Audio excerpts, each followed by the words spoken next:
Hey there, welcome to Broderos. Tonight, we've got hours of chilling horror stories combined with soothing rain sounds to help you relax and sleep. Before you drift off, leave a comment below and let us know where you're listening from and what time it is. And don't forget to hit that like button and subscribe right away. If you end up not enjoying it, you can always take it back later. Get cozy and let the fear take over. It started with a simple question. Why are you looking over your shoulder? I hadn't even noticed I was doing it until I read those words. My heart raced as I reread the letter, wondering if it was some sick joke. But I couldn't shake the feeling someone was watching me. I had always been a little paranoid, you know? The kind of person who checks if the door is locked 5 times before going to bed, or who's convinced the shadows move in the corner of my eye. But this felt different. It began innocently enough. A letter, an anonymous envelope with no return address. I hadn't asked for it, nor had I heard of the sender. The handwriting was neat, almost too neat, like it belonged to someone with too much time on their hands. But it wasn't the message that made my blood run cold, it was the timing. The letter arrived the day after I'd felt watched. It wasn't just the creeping sensation either. It was the feeling of being observed, the sensation of eyes on me when no one was there. It didn't make sense, but that's the thing with paranoia, it doesn't need to. The first letter was followed by another, then another. Each more cryptic, each more unnerving. Instructions.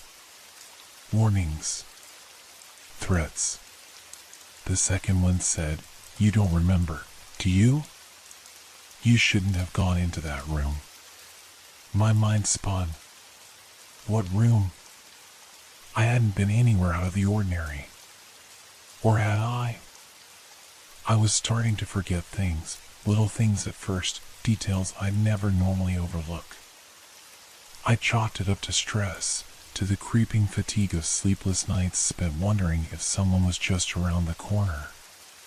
But that second letter, "You shouldn't have gone into that room," gnawed at me. What was it referring to? I couldn't remember. And that was the part that really scared me, the feeling that I should have known that something was slipping just out of reach. Like I was a character in someone else's story, and they were editing my memories, one by one. It wasn't until the third letter arrived that I knew I had to find out what was going on. You're not safe. You can't hide. There are eyes everywhere, even in the places you think you're alone. At first, it seemed like a warning, but as I read it again and again, it felt like a promise. A threat, sure, but something deeper.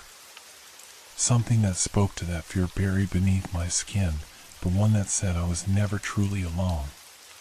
The thing about fear is that it doesn't just feel real, it becomes real, piece by piece.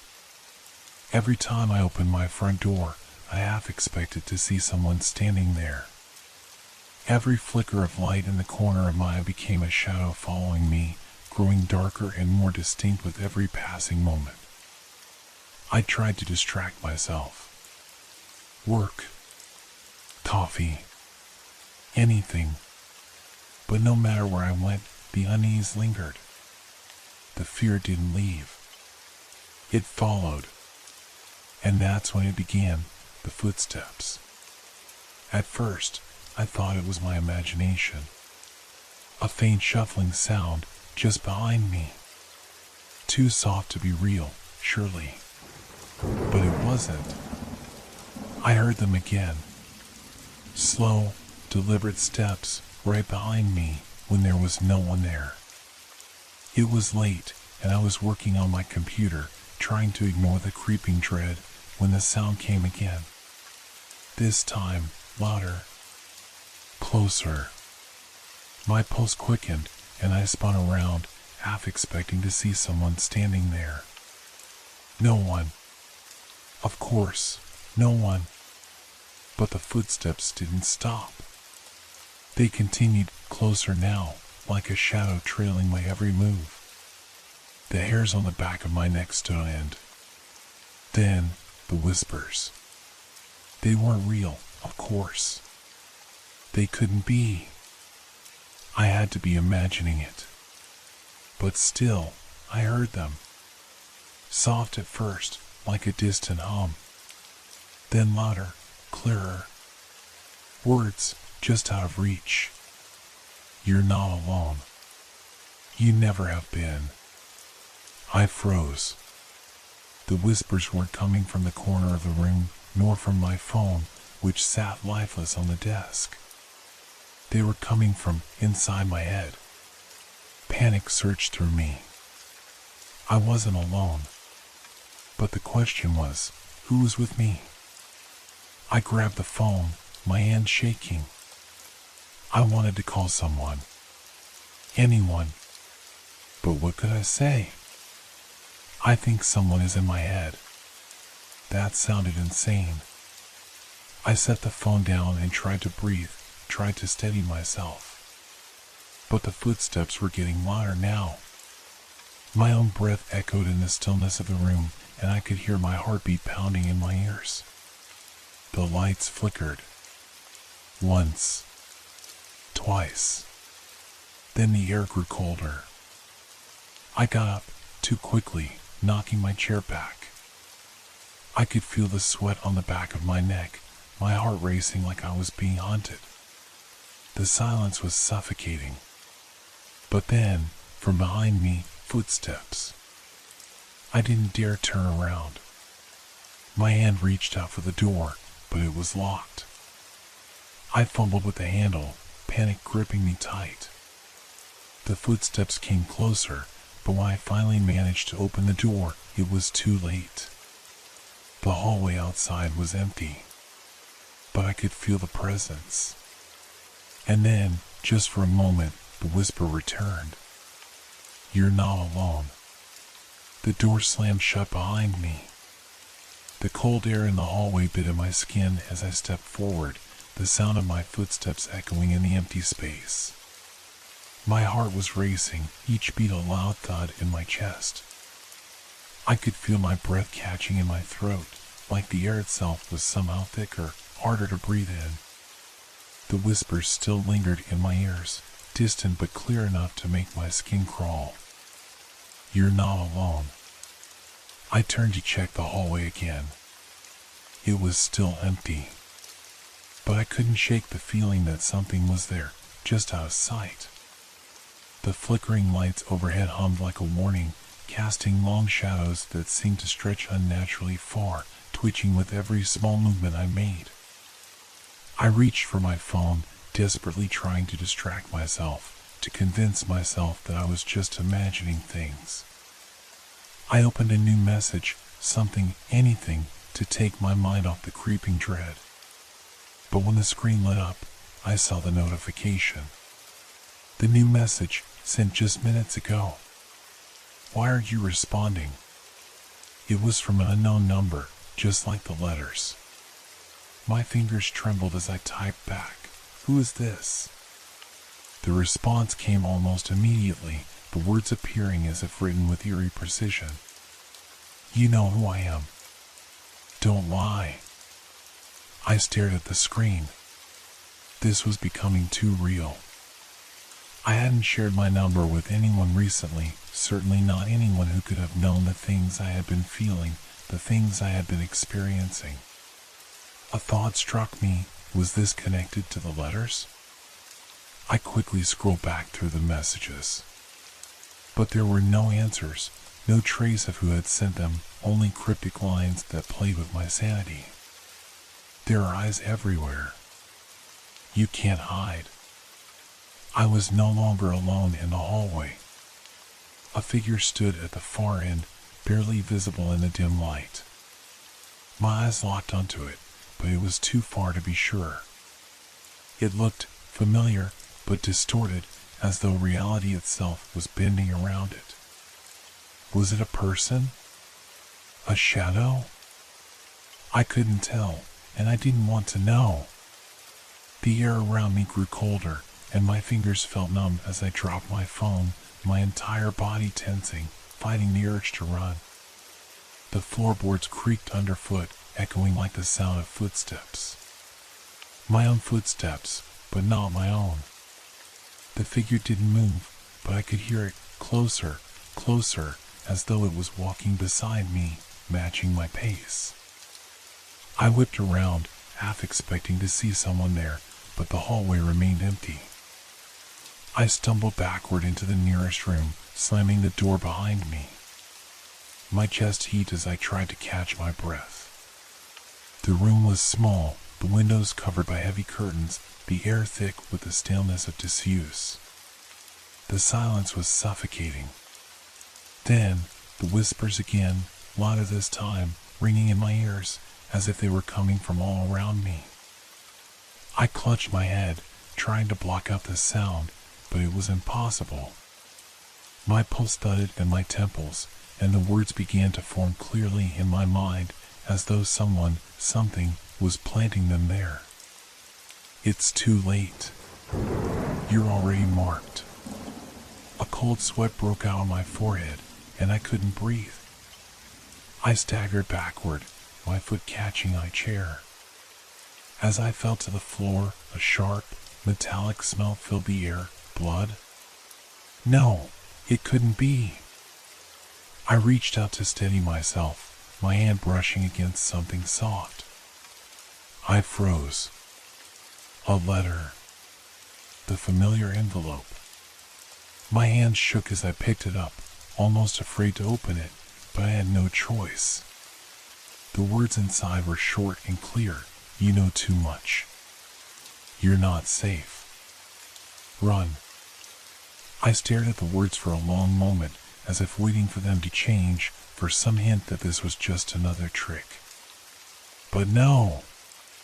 The threat was real. My head was spinning, the room felt like it was closing in around me, and then I heard it. A faint scratching sound from behind the door. I stood up quickly, heart racing, not daring to look. The scratching grew louder, more insistent, as if whatever was on the other side of that door was trying to claw its way in. I pressed my back against the wall, the room growing darker, the shadows lengthening. The air felt heavy, as though the walls themselves were closing in on me. And the scratching, now a low growl, continued to come from behind the door. I had to get out. I couldn't stay here. I had to find a way to escape this place, to escape whatever was stalking me. My mind raced as I scrambled to the window, trying to pull the curtains aside. But the blinds were locked, the window stuck as if it had been sealed shut for years. Desperation flooded me, and I clawed at the window, my nails scraping against the glass as I tugged with all my strength. The growl grew louder. I couldn't take it anymore. Without thinking, I turned and bolted for the door, throwing it open with all my might, stumbling into the hallway. My breath came in ragged gasps as I ran, my pulse pounding in my ears. But there was no escape. The figure, whatever it was waiting for me at the end of the hallway. A dark shape, standing just beyond the light. It wasn't human. I could see that now. Its eyes were empty voids, black holes that seemed to draw in all the light around them. Its skin was stretched tight, like a mask that didn't quite fit. I couldn't move, couldn't breathe.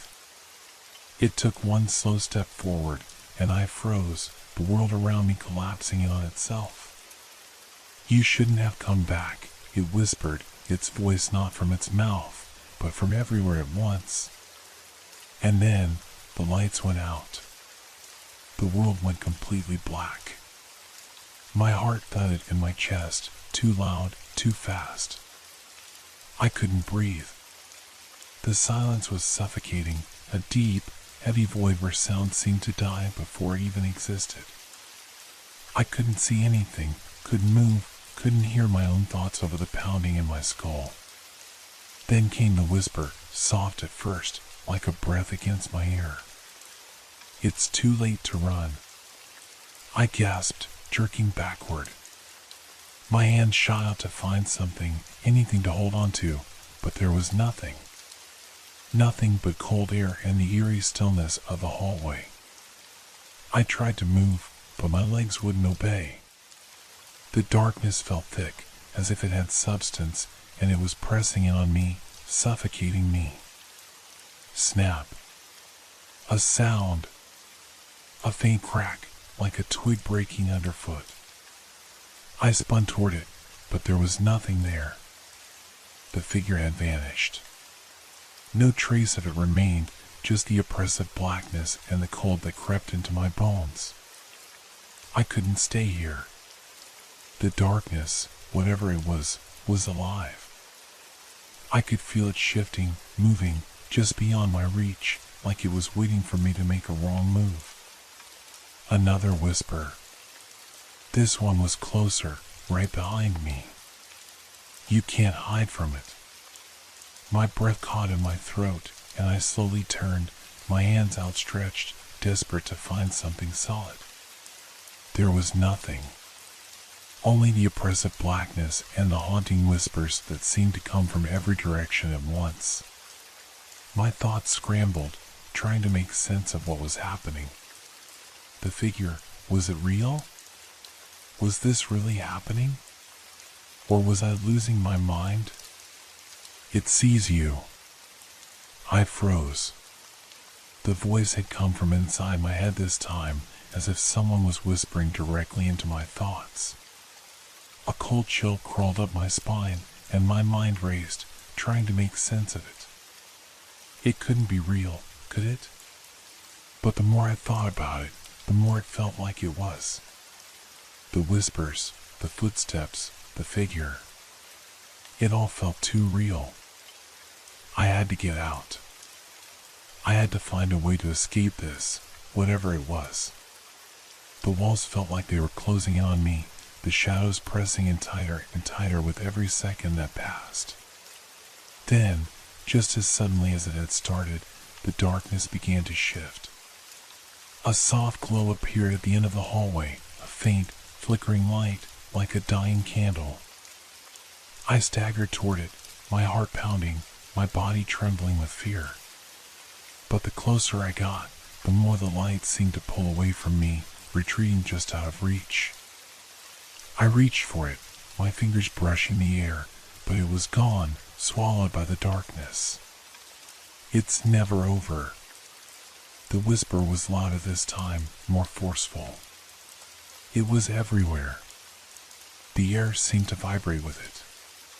And then I heard it again, the scratching sound. It was far too close, like something was right behind me, moving in the shadows. I didn't dare turn around. I couldn't.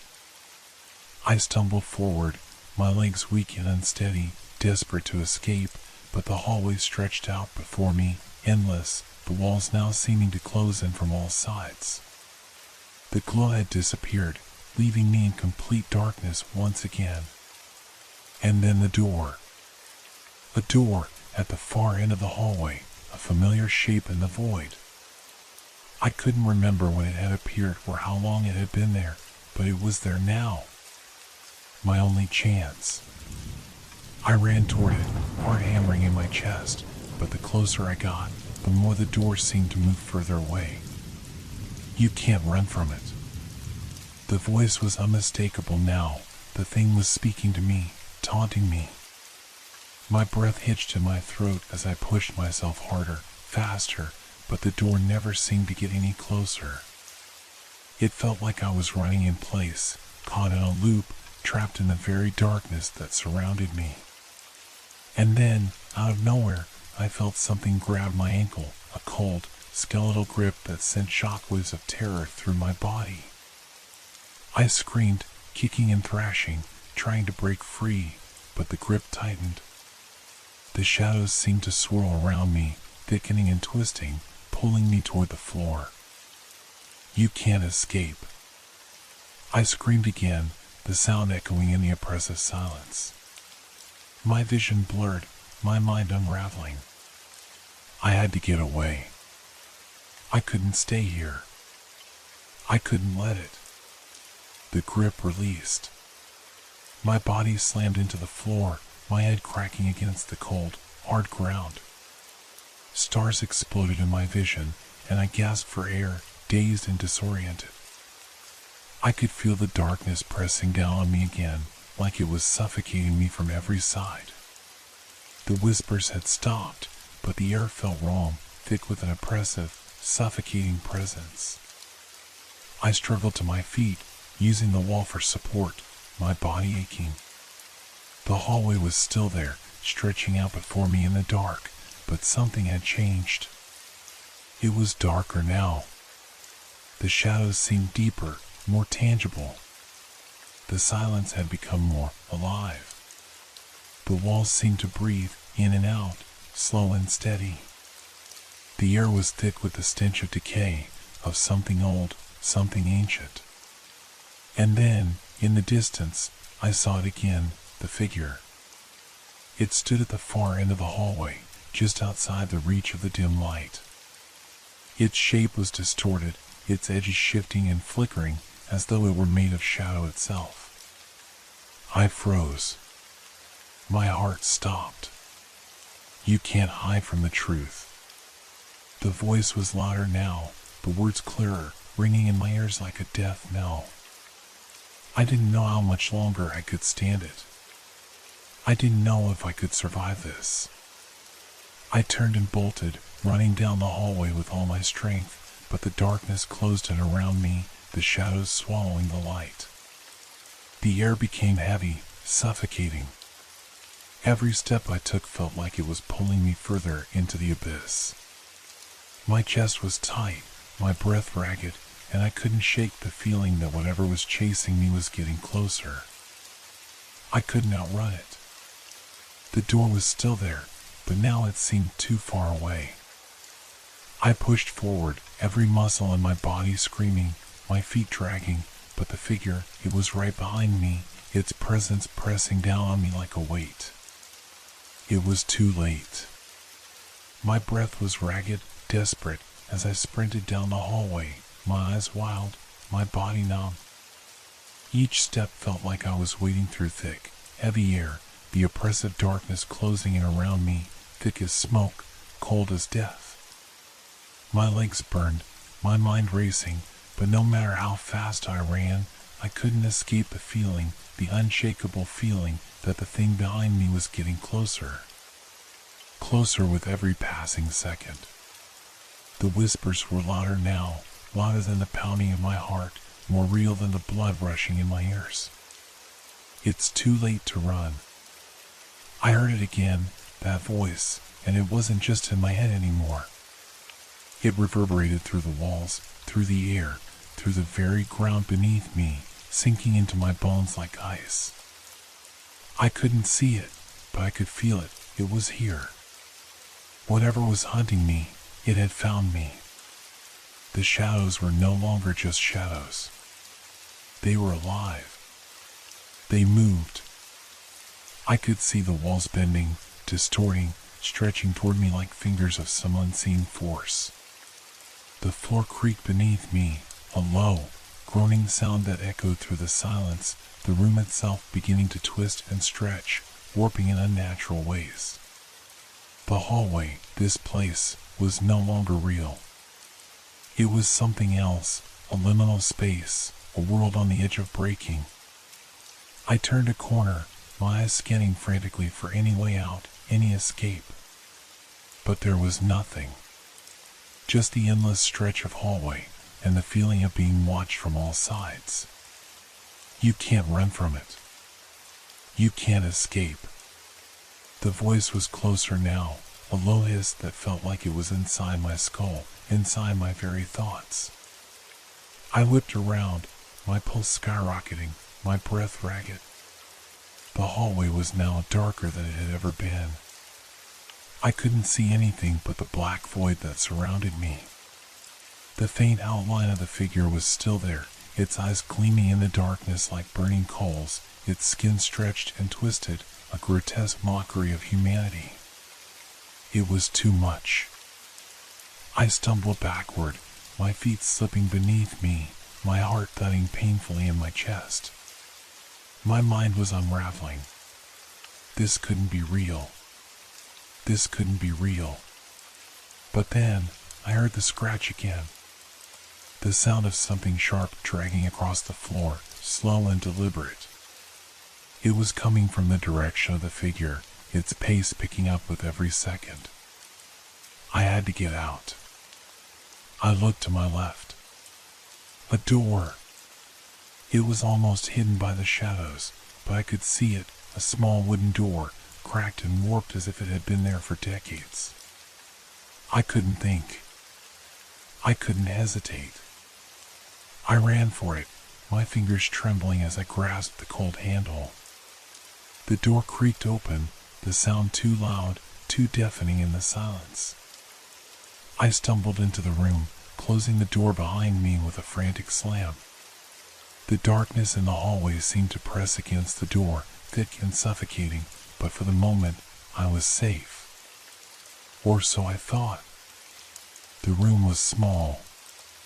Small, but familiar. It was my living room, or at least, it looked like it. The furniture was the same: couch, coffee table, old books stacked neatly on the shelves. But everything felt wrong. The air was cold, the walls closing in, and the faint stench of decay clung to the corners like cobwebs. It didn't feel like my home. It felt like a mockery of it. And then I heard it, the whisper, once again, but this time it wasn't in my ears. It was in my mind, clearer than ever. You shouldn't have come back. I turned sharply, my eyes darting to the center of the room, where the shadows seemed to thicken, swirling, twisting around something. My pulse raced. A figure. It was standing there, in the center of the room. It was no longer just a shadow. The shape had form, had substance. A tall, looming presence, its face obscured by the darkness, but I could see its eyes. Its eyes, dark and endless, pools of nothingness that sucked the light from the room. The figure was watching me. I couldn't breathe. My entire body froze in place, as if my limbs had turned to stone. I told you, you can't escape. The voice came from everywhere, surrounding me, pressing in on me. I stumbled backward, my mind screaming at me to run, but my feet wouldn't move. It was like I was rooted to the floor, trapped in the suffocating presence of this thing. It stepped forward. One slow, deliberate movement, the air around it warping, bending, the space around it distorting like a rippling mirage. You're not safe. You're never safe. I wanted to scream. I wanted to do something, anything to fight back, but the words choked in my throat. The darkness, it was closing in around me, consuming me. Suddenly, I felt it, a cold hand, icy fingers wrapping around my wrist, pulling me into the darkness. I gasped. My vision blurred, the room spinning, and I screamed as I was dragged toward the figure. No! No!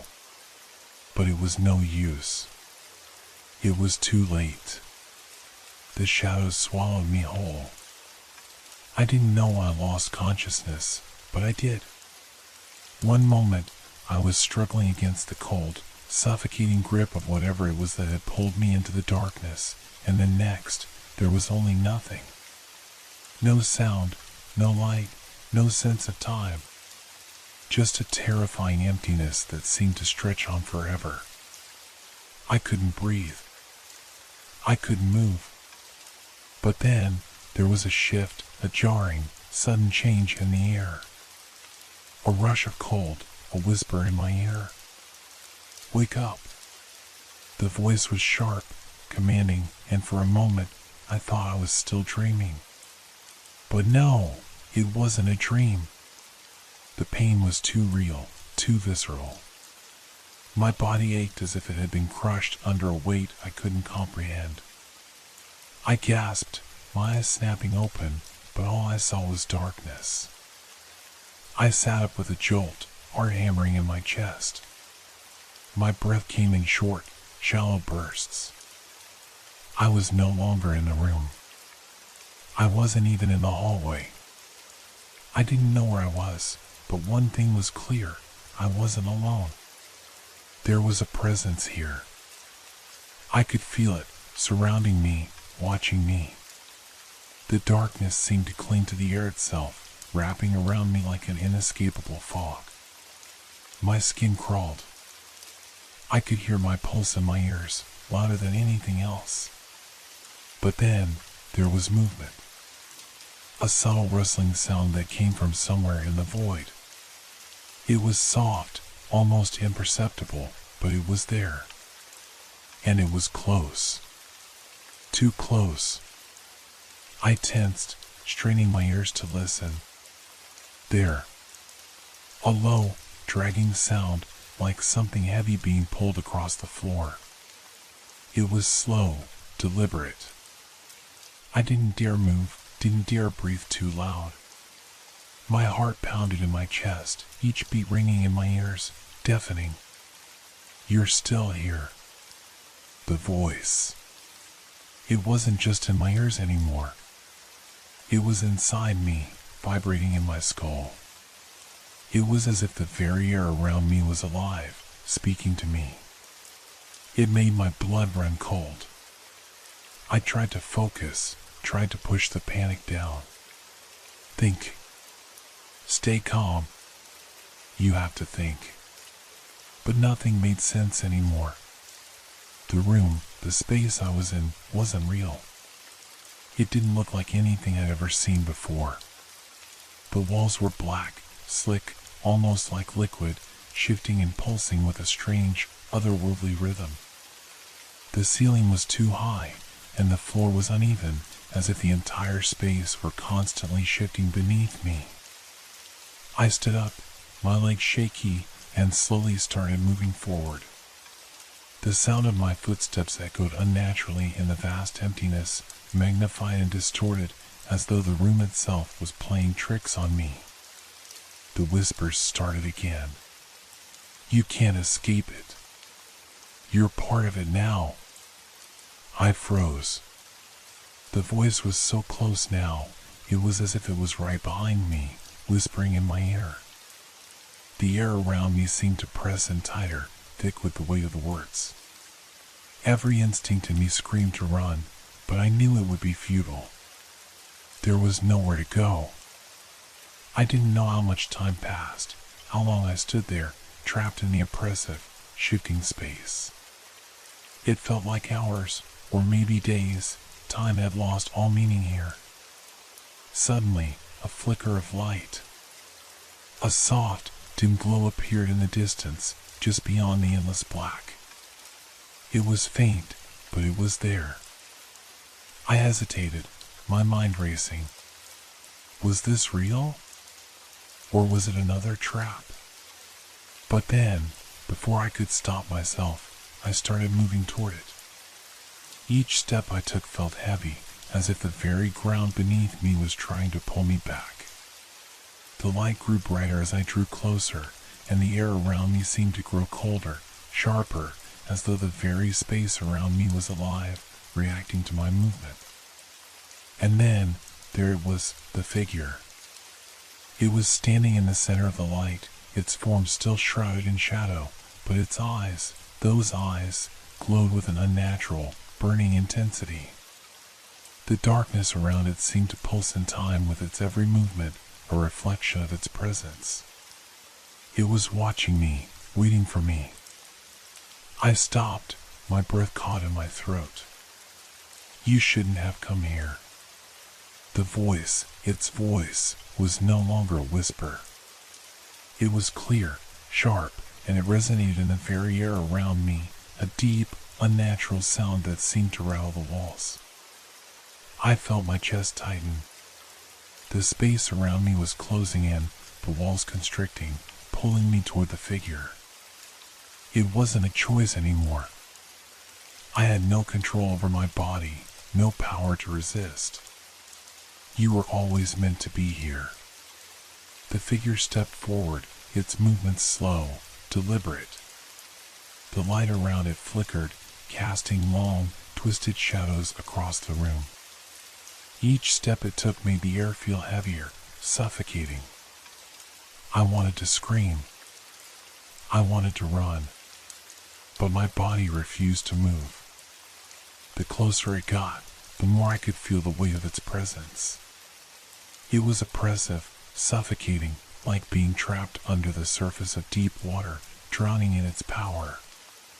And then it spoke again, its voice cold, like ice. There's no way out. I could feel it now, the pull. The room was shifting, twisting, contorting around me as if it were alive. The walls seemed to close in, and the shadows reached out, stretching toward me like fingers, waiting. I didn't understand. How was this happening? Why? Before I could process it, I felt the cold, icy grip again, this time around my throat. You're part of it now. I gasped for air, but the grip tightened. The darkness around me grew heavier, pulling me down, dragging me into its depths. I couldn't breathe. I couldn't move. The world around me was spinning, disintegrating into nothing. And just before everything went black, I heard one final whisper. This is your new reality.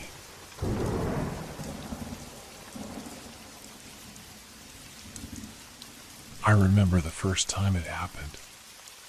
I was walking home late at night, as I often did.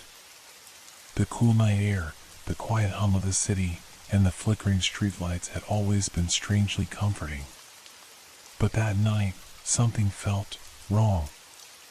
I had no idea what it was at first. Just a shift in the atmosphere, a sense that something wasn't quite right. The sounds of the city seemed to dull, replaced by a faint, persistent hum in the background. The hum grew louder, almost deafening, until it was all I could hear. I tried to dismiss it. Just the wind, I told myself.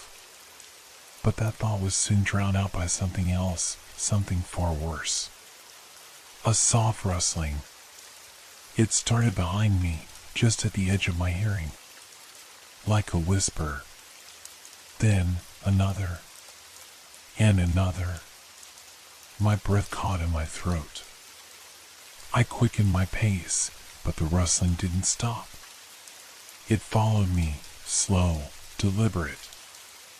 I could feel its presence creeping up behind me, but every time I turned around, there was nothing there.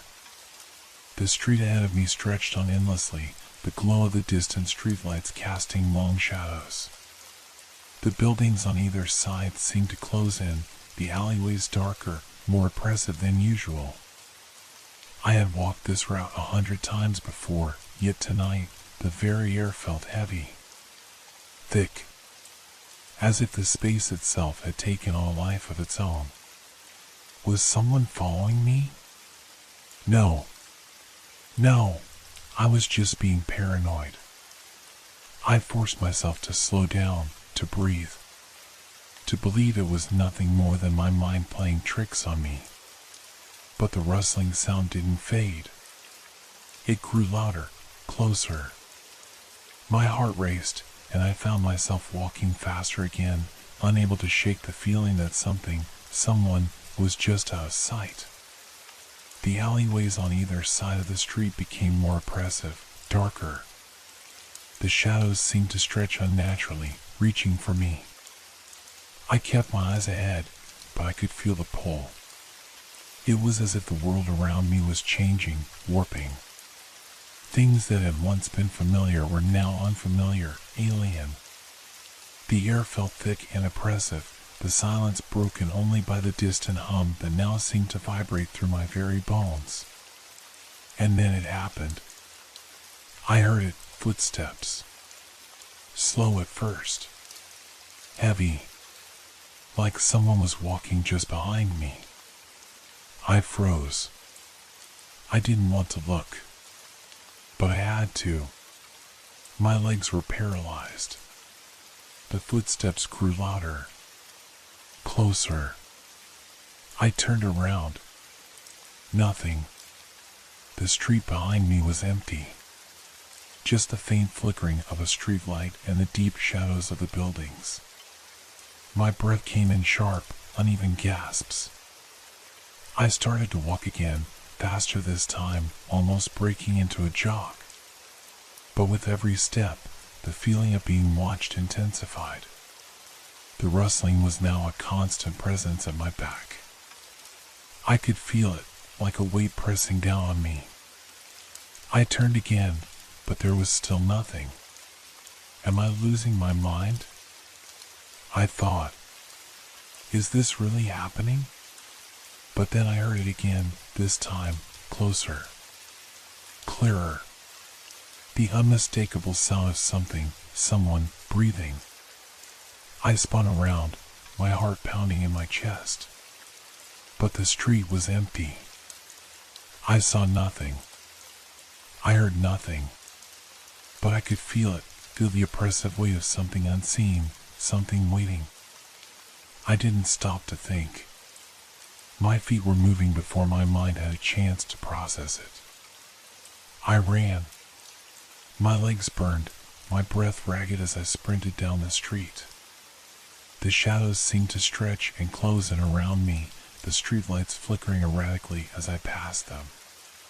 Every time I glanced back, I saw nothing, but I could still feel the presence, always there. The noise of my own footsteps became overwhelming, drowned out by the rising hum in the air. The sound seemed to distort, twisting, becoming something else. Something alive. I couldn't see it, but I could feel it. It was close. Too close. My mind screamed at me to run faster, but my body felt heavy, sluggish. It was as though the very air had thickened, weighing me down. I stumbled, catching myself against a wall, my heart hammering in my chest. I turned to look again. Nothing. Just the empty street. Just the flickering lights. But I knew it wasn't gone. I could feel it. It was watching me, waiting. And then, the rustling started again. This time, it wasn't behind me. It was right next to me. I froze. The sound was so close, so unmistakable, that I could feel the air shift as it moved beside me. I didn't dare look. I just stood there, holding my breath, praying that it would go away. And then, the sound stopped. Complete silence. I didn't move. I didn't dare. My mind raced, my pulse quickening. The silence stretched on for what felt like an eternity. Then I heard it, a voice. It was soft, a whisper, almost drowned out by the hum that had returned. You're not alone. The words froze me to the core. And then, the ground beneath me seemed to shift. The air grew colder, the shadows darker. And as I stood there, trembling, I realized with a sinking feeling that everything around me, the street, the buildings, the lights, was changing. The walls of the alley twisted, stretched, distorted. The shadows, which had been harmless before, were now alive, moving, reaching, pulling at me. The street I had walked 100 times was now something else. Something wrong. I felt the presence behind me again, closer now. Closer than it had ever been. And then, everything went dark. I don't know how long I stood there in the darkness. It felt like an eternity, but in reality, it was only moments. Moments that stretched endlessly, swallowed by the creeping terror that had overtaken my every sense. When my eyes finally adjusted, I could see nothing. No shadows, no streetlights, just nothingness. The air was cold, far colder than it should have been. The kind of cold that seeps into your bones and refuses to leave. My breath hung in the air, thick and visible, like fog. I reached out instinctively, my fingers brushing against what I thought was a wall, but there was no texture, no substance. My hand passed through it, and I recoiled, gasping. The air around me felt as if it had a texture of its own, pressing against me, suffocating me. It was like I was standing in a vacuum, in some warped space where the laws of reality no longer applied. What is this place? The thought barely had time to settle in my mind before I heard it again, the rustling, faint but unmistakable. It was coming from behind me, but there was no sound of footsteps, no movement in the air. Just the soft, constant rustling. A whisper, barely audible, but growing louder. I spun around, heart pounding, but again, nothing. I couldn't see anything. The darkness consumed everything, as if the world itself had swallowed itself whole. My skin crawled. The hairs on the back of my neck stood on end. Then I heard the whisper. Louder this time. Not a voice, but a breath. An exhalation. Slow. Steady. Right behind me. I spun again, this time frantically. I needed to see. I had to know what was there. But there was nothing. Nothing but the suffocating emptiness around me.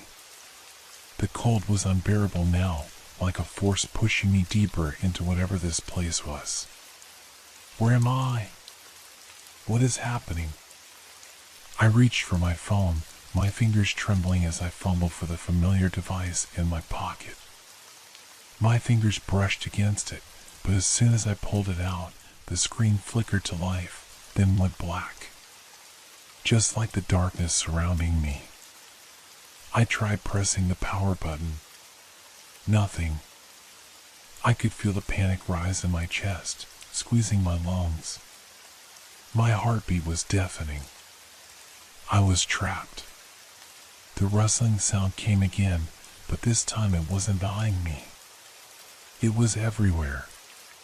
The air itself seemed to whisper, drawing closer, as though the very space around me was alive, shifting. My heart raced as the sound seemed to crescendo, growing louder, swirling like a tornado of noise, until it felt like it was inside my skull. I slapped my hands over my ears, desperate to block it out. But the sound didn't stop. It was in my head now, scratching, scraping at my thoughts. I couldn't think. I couldn't breathe. The world was closing in on me. And then I saw it. A figure. A shadow, barely perceptible at first, standing at the edge of the darkness. But it wasn't just a shadow. It had a form, a shape. A person? I couldn't tell. It seemed to move, but in an unnatural way, like it wasn't bound by the same rules as everything else. The figure took a step forward. I have to move, I thought, my legs finally responding to the command I'd given them. I turned and ran, my breath ragged, my body shaking. But the figure kept pace, never speeding up, never slowing down. Just always there, always just behind me, as if it had all the time in the world. My footsteps echoed in the emptiness. With each step, the darkness seemed to stretch further, enveloping everything around me. The ground beneath my feet felt unstable, shifting, like it wasn't really there.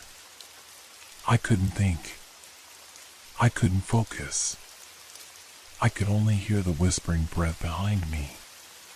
And then, suddenly, the darkness split. A light. A harsh, glaring light. It blinded me, cutting through the suffocating blackness, and for the briefest moment, I thought I was safe. I thought I had escaped. But as I squinted into the light, I realized something else. The figure wasn't gone. It was standing in the light, now more defined, more real.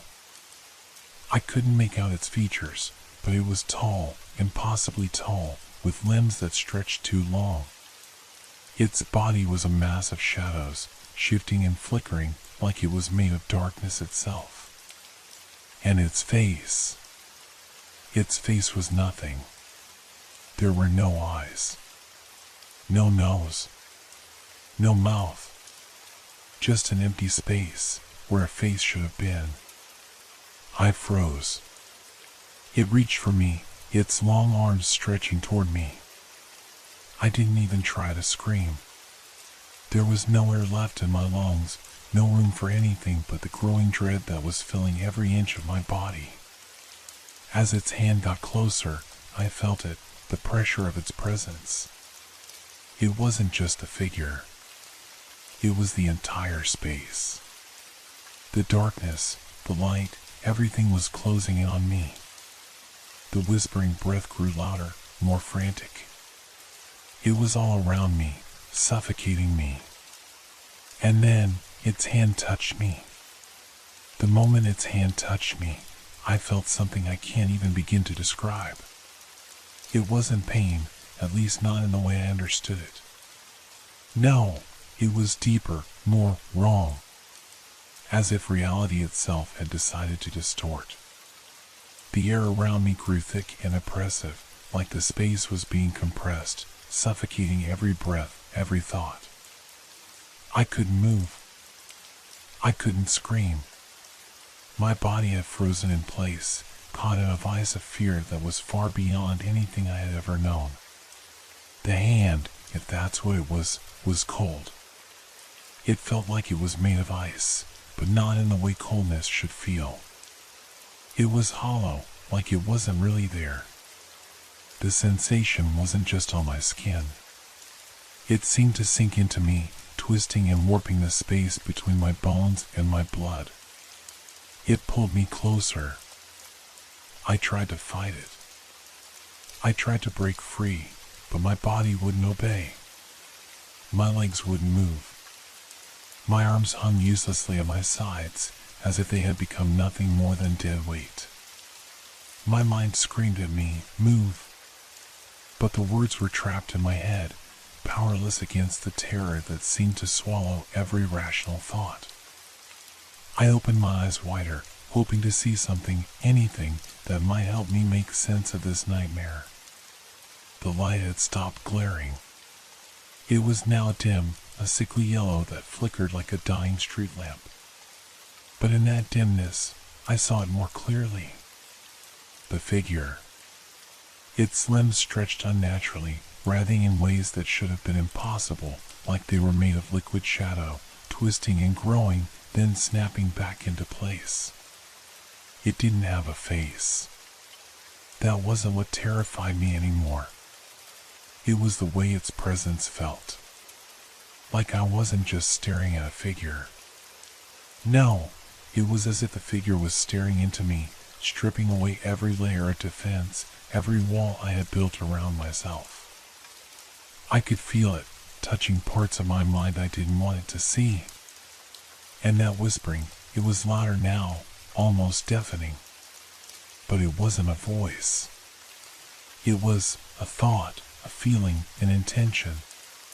The air itself seemed to vibrate with it. It leaned in closer, its cold, shadowy face still blank, still empty.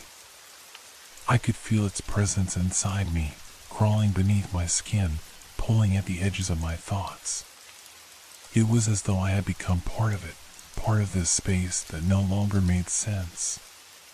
A place where nothing could be trusted, not even my own perception. It whispered again. Not with sound, but in my head. "You are mine." The words seemed to burrow into my skull, twisting, turning, like they were pushing through my thoughts, taking root in places I couldn't reach. My heart raced, every beat a hammering reminder of how out of control I was. My chest tightened. The air was so thick now, I couldn't breathe. I gasped, trying to fill my lungs, but it was as if the air had turned to syrup, dragging every breath down into the pit of my stomach. I had to escape. But how? There was nothing around me. No escape. No way out. Suddenly, the cold sensation shifted. The hand pulled away from me, releasing its grip, but the moment it did, the space seemed to contract even further. The ground beneath my feet felt unstable, as if it was cracking open. I could hear a low rumble beneath me, like the earth itself was groaning in pain. I staggered back, only to find myself stumbling into something. A wall? No. It couldn't be.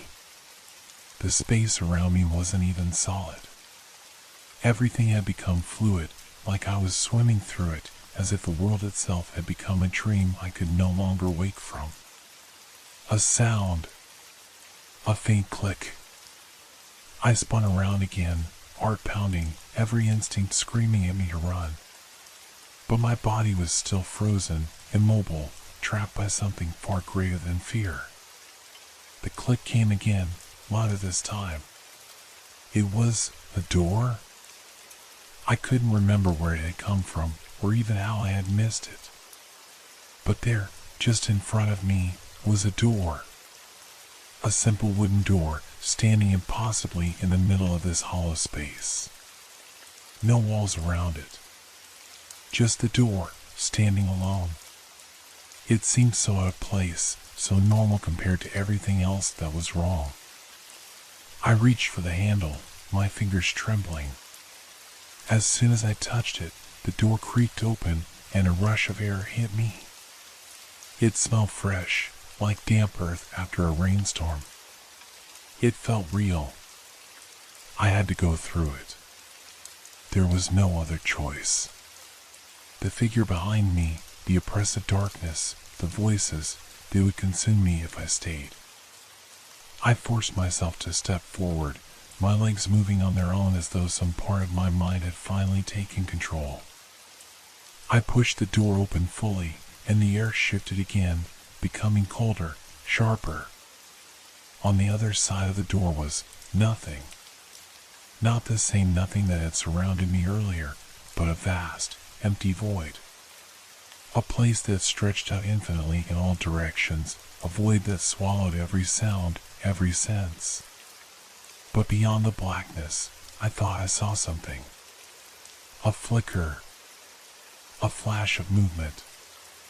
My eyes strained to catch it, but it was gone just as quickly as it appeared. Then I heard it again.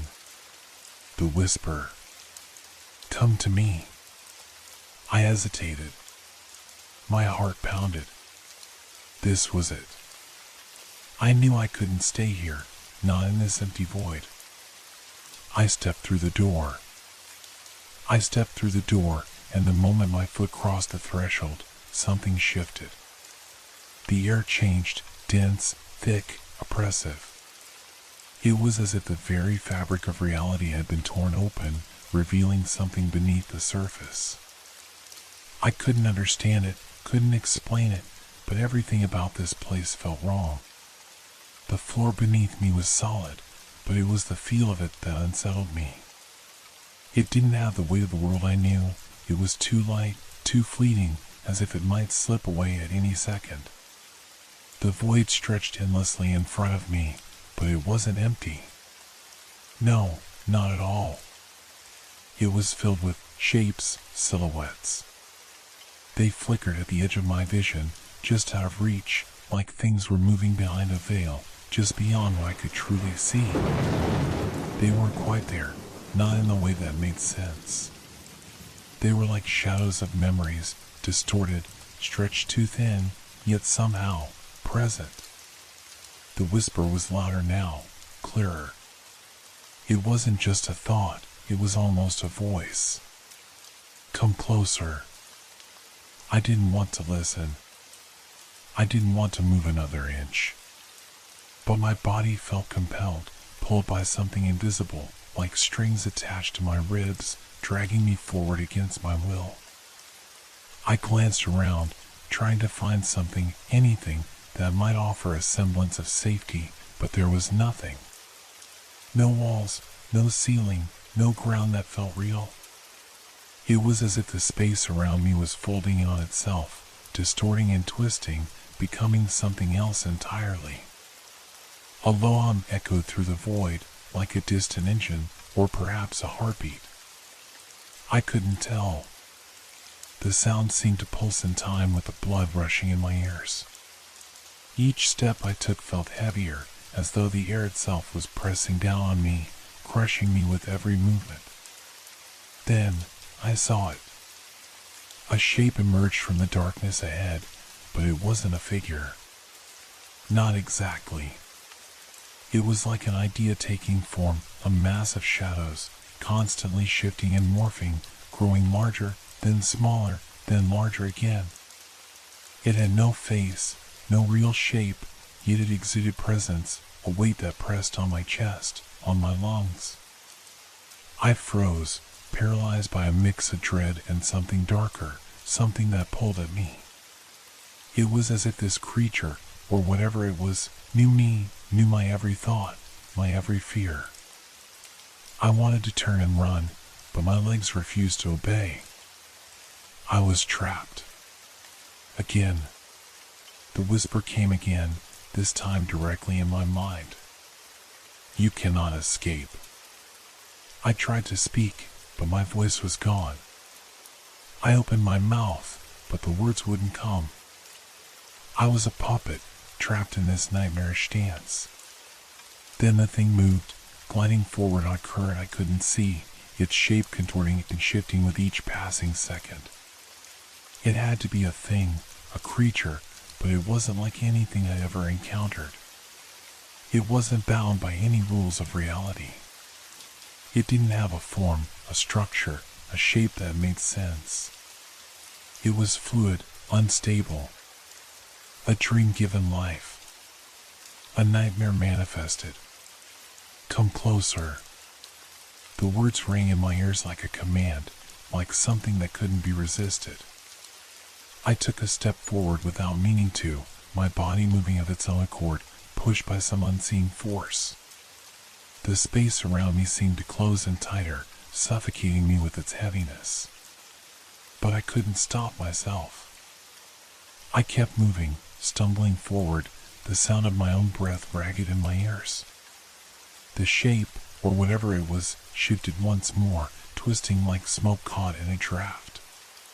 For a moment, it almost looked human, though its features were warped, elongated. Its limbs stretched in unnatural ways, bending in directions that defied all logic. It raised one of its limbs, and I felt something deep within me stir. A raw, primal fear that went beyond anything I could consciously process. My heart pounded in my chest, my breath coming in shallow gasps. I knew it was coming for me. I tried to move, tried to break free from whatever hold it had on me. But I couldn't. My body betrayed me, frozen, unable to resist. It was there, right in front of me now, so close that I could almost feel its presence, its malice. But it didn't touch me. No. It was something worse than that. Its presence, its power, radiated outward, pressing on every inch of my being, smothering me, filling every corner of my mind with an overwhelming sense of dread. It knew me. It knew everything about me. And then it spoke. Not in words, but in a thought. A thought that tore through my mind, unraveling my sense of self. I am you. I wanted to scream. To run. To do something. But nothing happened. My mind screamed, but my mouth remained silent. My body was still. And the thing smiled. Or, I think it smiled. It was hard to tell.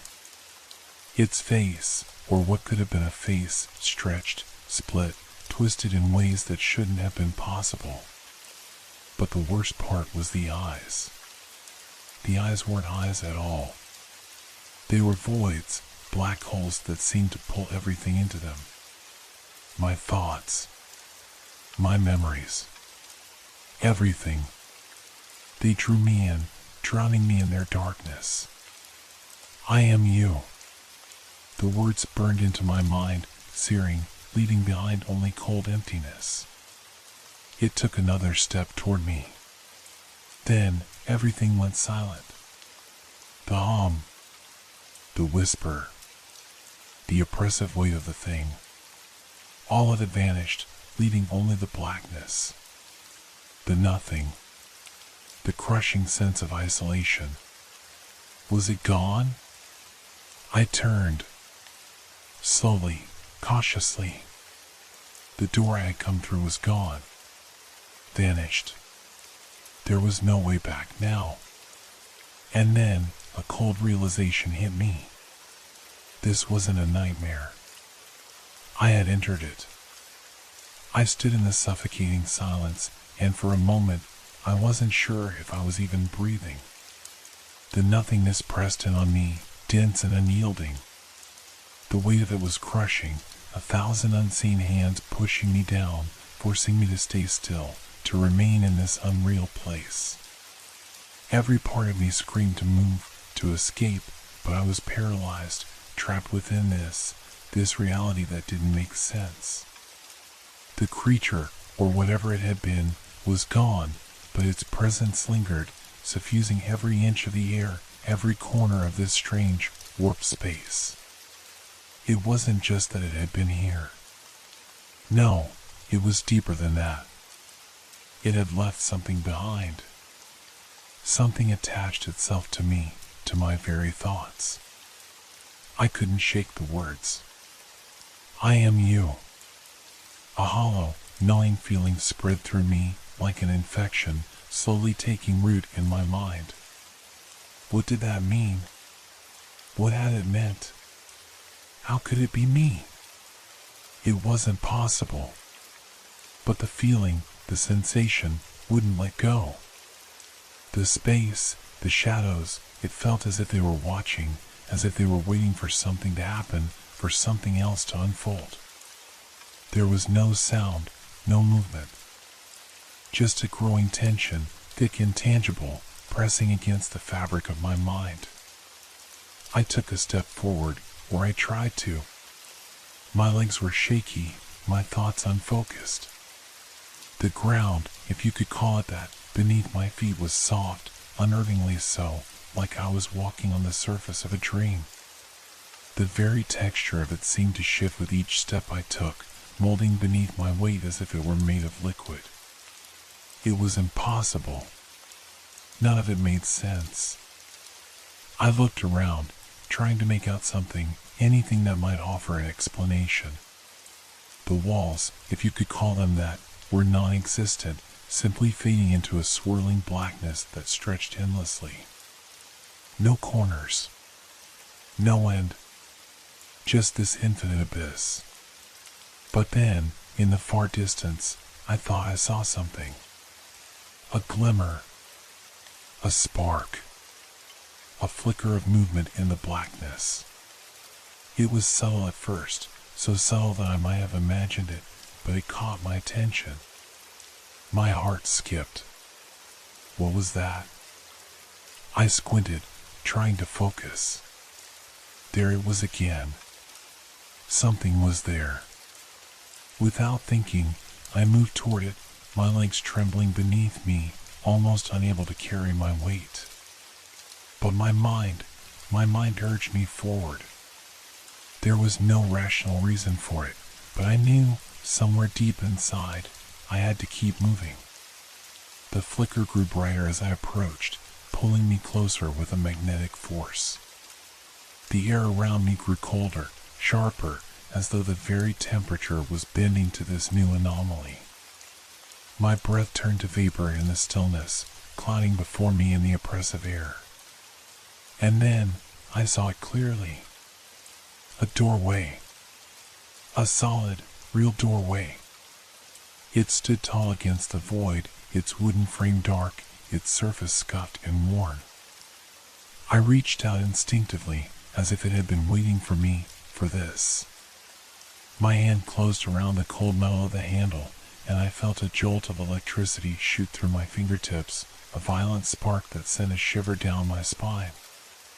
What was beyond that door? Was it a way out? Or was it yet another part of this distorted, cruel nightmare? The whisper came again. This time, it wasn't in my head. It was a voice. Don't open it. I froze. The voice was guttural, low, like it came from somewhere far, far away. Somewhere deep in the earth, or perhaps deeper. It wasn't familiar, but there was something in it that made my blood run cold. I hesitated. My hand hovered over the handle, unsure of what to do. Should I listen? Should I turn around and find another way? But deep down, I knew it didn't matter. This was it.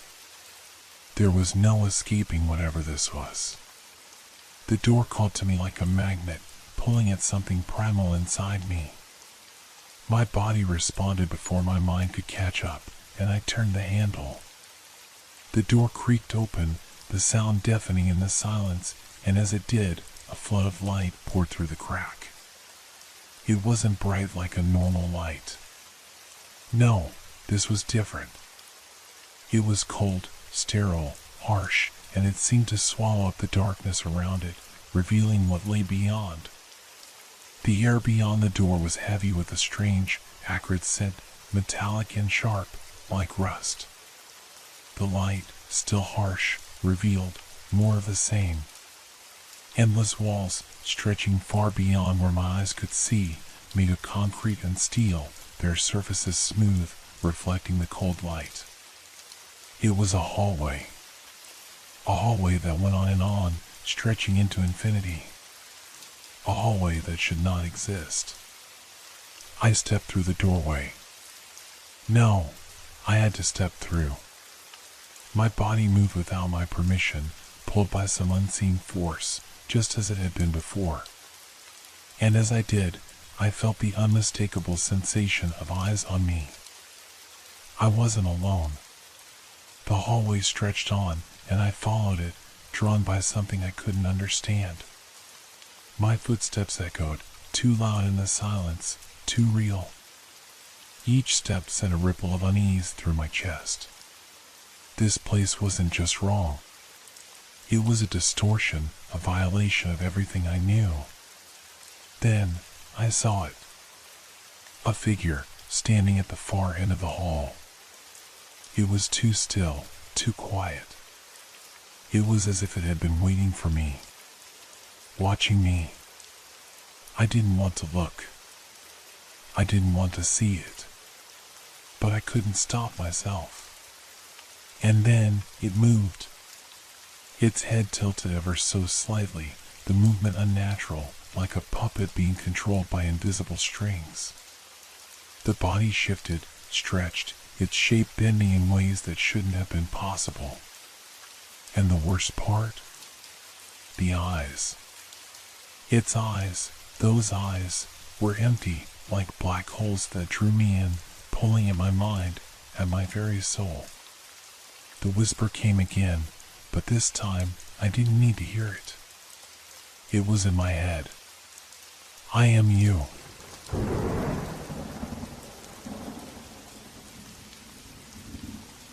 I've always wondered, what if silence isn't empty?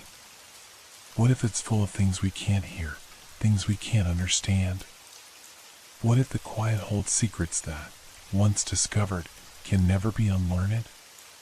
It all started with an innocuous notification on my phone. A message that arrived while I was sitting alone in my dimly lit room, the air thick with the faint smell of old books and dust. I had been scrolling through social media, tired from a long day, when the screen flashed for a split second, just enough to catch my attention. At first, I thought it was a spam message or some random chain email. The sender's name was just a jumble of numbers, characters, and symbols. No one I recognized. I almost ignored it, but something about the strange sequence of characters intrigued me. I opened it. The message was nothing but random symbols, like a collection of shapes and lines that made no sense. It wasn't even a language I recognized. My heart skipped a beat as I stared at the screen, trying to make sense of it. The symbols danced before my eyes, almost as if they were alive, shifting ever so slightly as I blinked. But that wasn't what unnerved me. It was the feeling that washed over me like a cold breeze creeping into my chest, a slow, suffocating sense of dread, as if the air had suddenly grown too thick to breathe. I tried to shake it off. After all, it was probably just some weird glitch or random spam. Yet, as I tried to put it out of my mind, my phone vibrated again. Another message. From the same sender. This time, the symbols were different, longer, more complex. A strange, rhythmic pattern began to emerge in my head, as if the symbols were calling to me, pulling me in. I felt my pulse quicken. I didn't want to open it, but I did. I should have known better. The moment I read it, a sharp, biting pain shot through my head. It wasn't physical, it felt more like my mind was being stretched, pulled in all directions. And as the pain subsided, I realized something worse. I couldn't understand the message anymore, but I felt it. I knew it was wrong. It felt wrong. Something ancient, something dark, was hidden in the message, and I could almost hear it whispering, echoing in the back of my mind. At first, it was faint. A distant hum, like a faraway voice, but it was there. I couldn't ignore it. I closed my phone, but the feeling didn't leave. If anything, it grew worse. I glanced around the room. It felt different now. The air was thicker, somehow. I felt watched. My gaze flicked to the corner of the room, to the shadow that seemed just a little too dark, a little too still. But no, it was nothing. Just my mind playing tricks on me, right? But as I sat there, staring into the dim light, I heard something. A faint sound. At first, I thought it was the hum of the fridge, or maybe the wind outside. But no, this was different. It was like a tapping. A rhythmic tapping, faint but distinct. It didn't make sense. I tried to ignore it, but the tapping didn't stop. It was getting closer. I could hear it moving, like someone was pacing in the room with me, just out of sight. The sound was soft at first, like fingertips brushing against the wall. But it grew louder, more insistent. My breath quickened. I couldn't sit still anymore. I had to get up. I had to check. I turned toward the door. The room felt colder now, the kind of cold that seeps into your bones and refuses to leave. I opened the door, and there was nothing. No one. Just the dark hallway stretching out before me. The tapping stopped. I shook my head, trying to calm myself. I was overthinking things, right? I was just tired, that's all. I've been under stress lately. Maybe I was imagining things. I stepped back into my room, closing the door behind me. The silence was deafening. My heart still raced. But as I looked at my phone, a third notification appeared. It was another message. From the same sender. I froze. This time, there were no symbols. No strange characters. Just 2 words. You're next. I felt my blood run cold. My hands trembled as I dropped the phone onto the desk. I couldn't process it. The words kept swirling in my mind. I wasn't sure if it was real. Was someone playing a cruel joke on me? Or was it something more? The tapping resumed, louder this time, almost as if it were right outside my door. I ran to the window, pulled open the blinds, and looked out. Nothing. Just the empty street below, bathed in the sickly glow of streetlights. But then I saw it. A figure.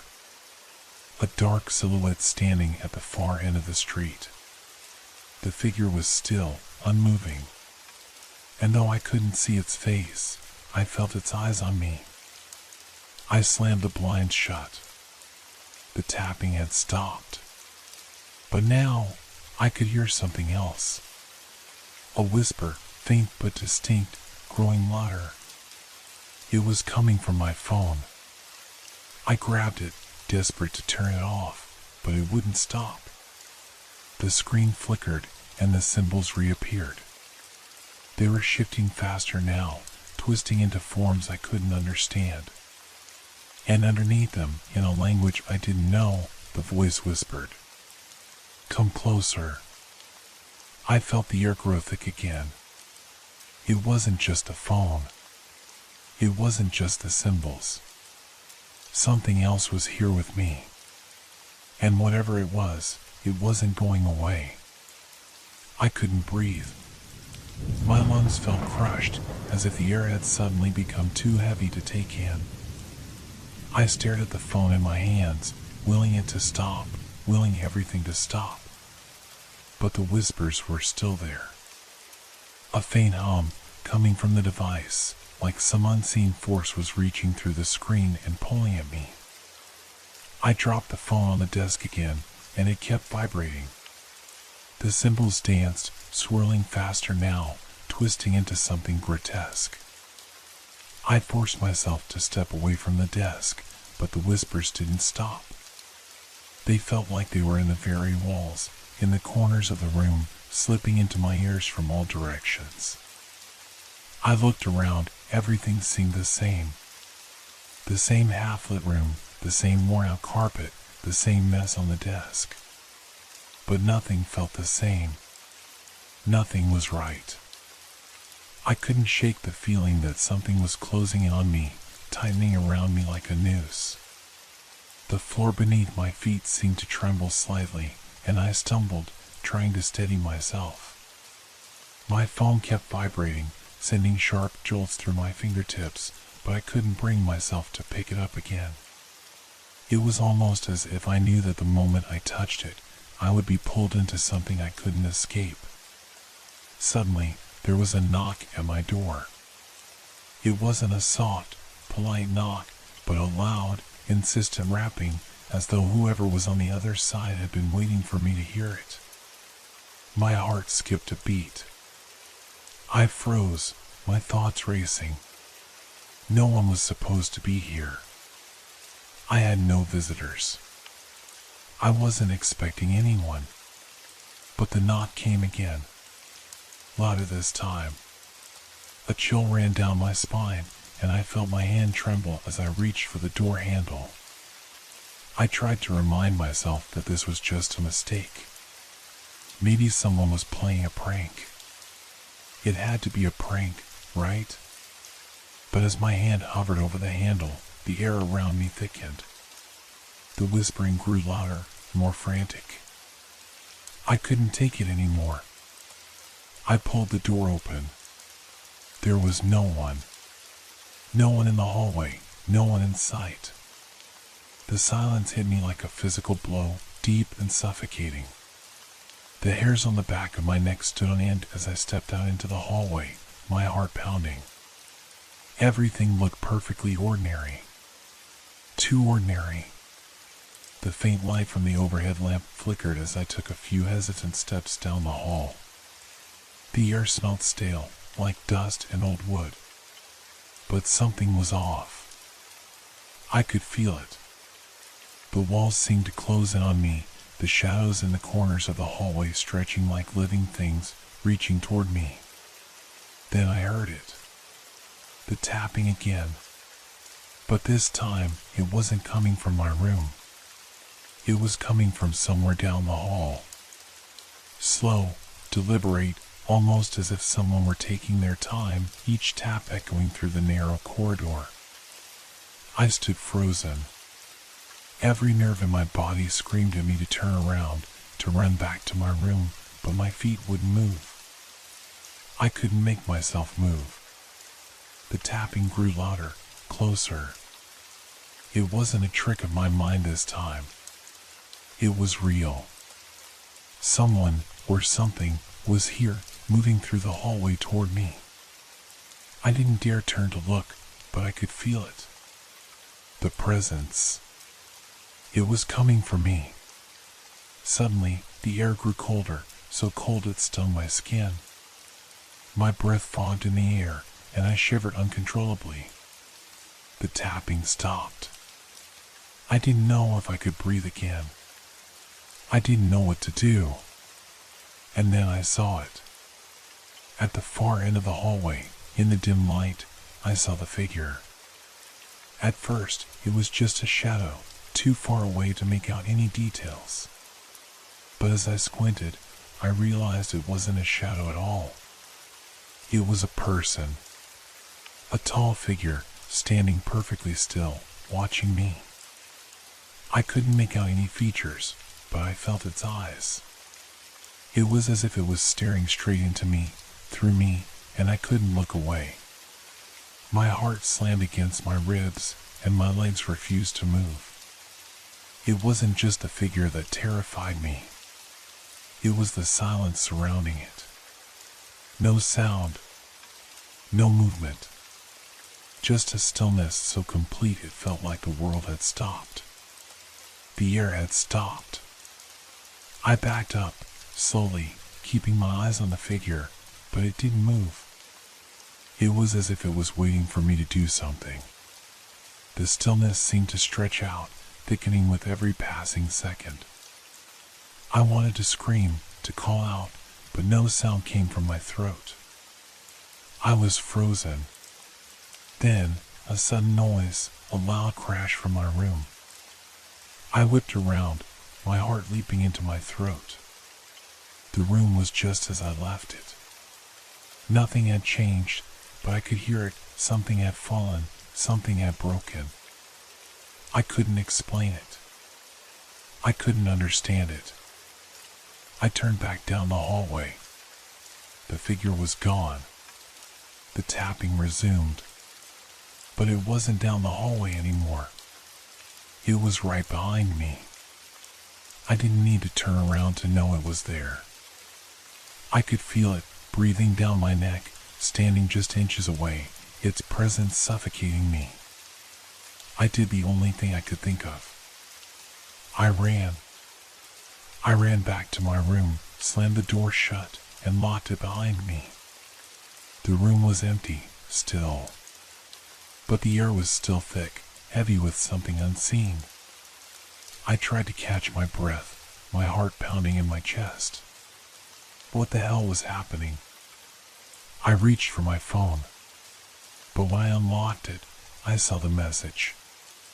This time, it wasn't a jumble of symbols. It was clear. You are mine now. I recoiled. The words burned in my mind. The tapping continued, loud and insistent. It wasn't stopping. I was trapped. And I didn't know if it was the curse or something worse that was coming for me. I stared at the screen in disbelief.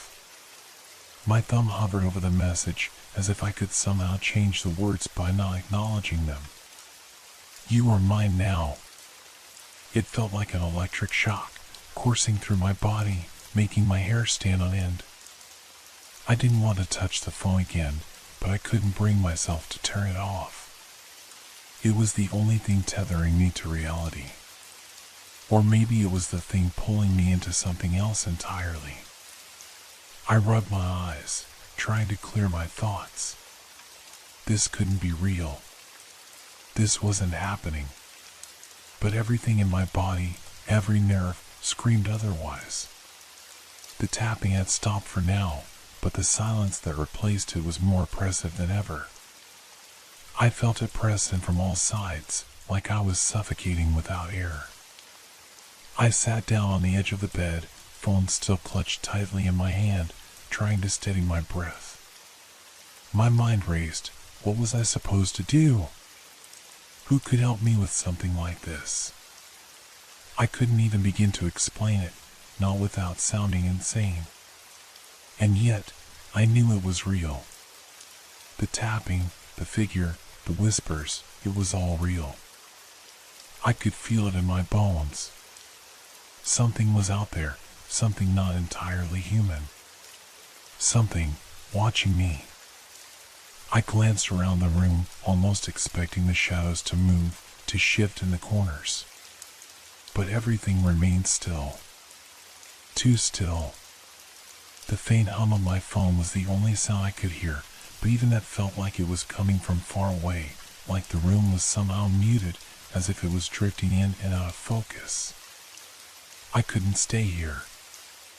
I needed to leave. I needed to get out of this apartment, away from this place, away from whatever this was. But every time I thought about moving, every time I imagined stepping outside into the real world, it felt like something was holding me back, something deep in my chest, weighing me down. Another vibration. Another message. I didn't want to look, but I couldn't help myself. I forced my fingers to swipe across the screen, dreading what I would see next. The symbols were back. But this time, they weren't random. This time, they formed an image. A dark, twisted image that made my stomach churn. It was a face. At least, I think it was a face. The lines twisted in unnatural angles, contorted like some grotesque mask. There were no eyes, just empty sockets where light should have been. The mouth opened, but there were no words, no sound, just a sense of something wrong. It was like the face was staring back at me, directly into my soul. I could feel the gaze, even though I knew it couldn't be real. It couldn't. The tapping started again, this time louder, more insistent. It wasn't a simple knock. It sounded like someone was ramming their fists against the walls, as if trying to break through. I could hear it in every corner of the room, echoing, amplifying, until it was like the very walls were closing in on me. My breath hitched, my hands shaking, and I dropped the phone. It clattered to the floor, but the tapping didn't stop. It just kept going, relentless, hammering into my skull, burrowing into my thoughts. I scrambled to my feet, glancing around wildly. My chest felt tight, like I couldn't get enough air, like the room was shrinking around me. My eyes darted to the door, but I didn't dare open it. I couldn't let whatever was out there in. I couldn't risk it. I stumbled toward the window instead, hoping for some sense of escape. But when I pulled the blinds aside, I froze. The street outside was dark, like it always was at this hour. Nothing unusual, nothing out of place. But then I saw it. There, just beyond the edge of the streetlight's glow, a shadow moved. It was barely noticeable at first, just a flicker of movement. But as I focused on it, I could see it clearly, a figure, tall and thin, standing motionless. Watching. I stepped back, heart racing. No. No, no, no. It couldn't be. I slammed the blinds shut, but I couldn't shake the feeling that it was still out there, just beyond my reach. The tapping continued, louder now, coming from the walls, from the floor, from everywhere. My head throbbed with the sound, and I couldn't think straight. I couldn't breathe. I was losing it. My phone buzzed again. This time, the screen was different. The symbols had disappeared entirely. In their place was a single word. Leave. The word burned into my mind. I had no idea what it meant, no idea who was sending these messages, but it didn't matter. I knew I had to leave. There was no other choice. I couldn't stay here, not with this, whatever it was, coming for me.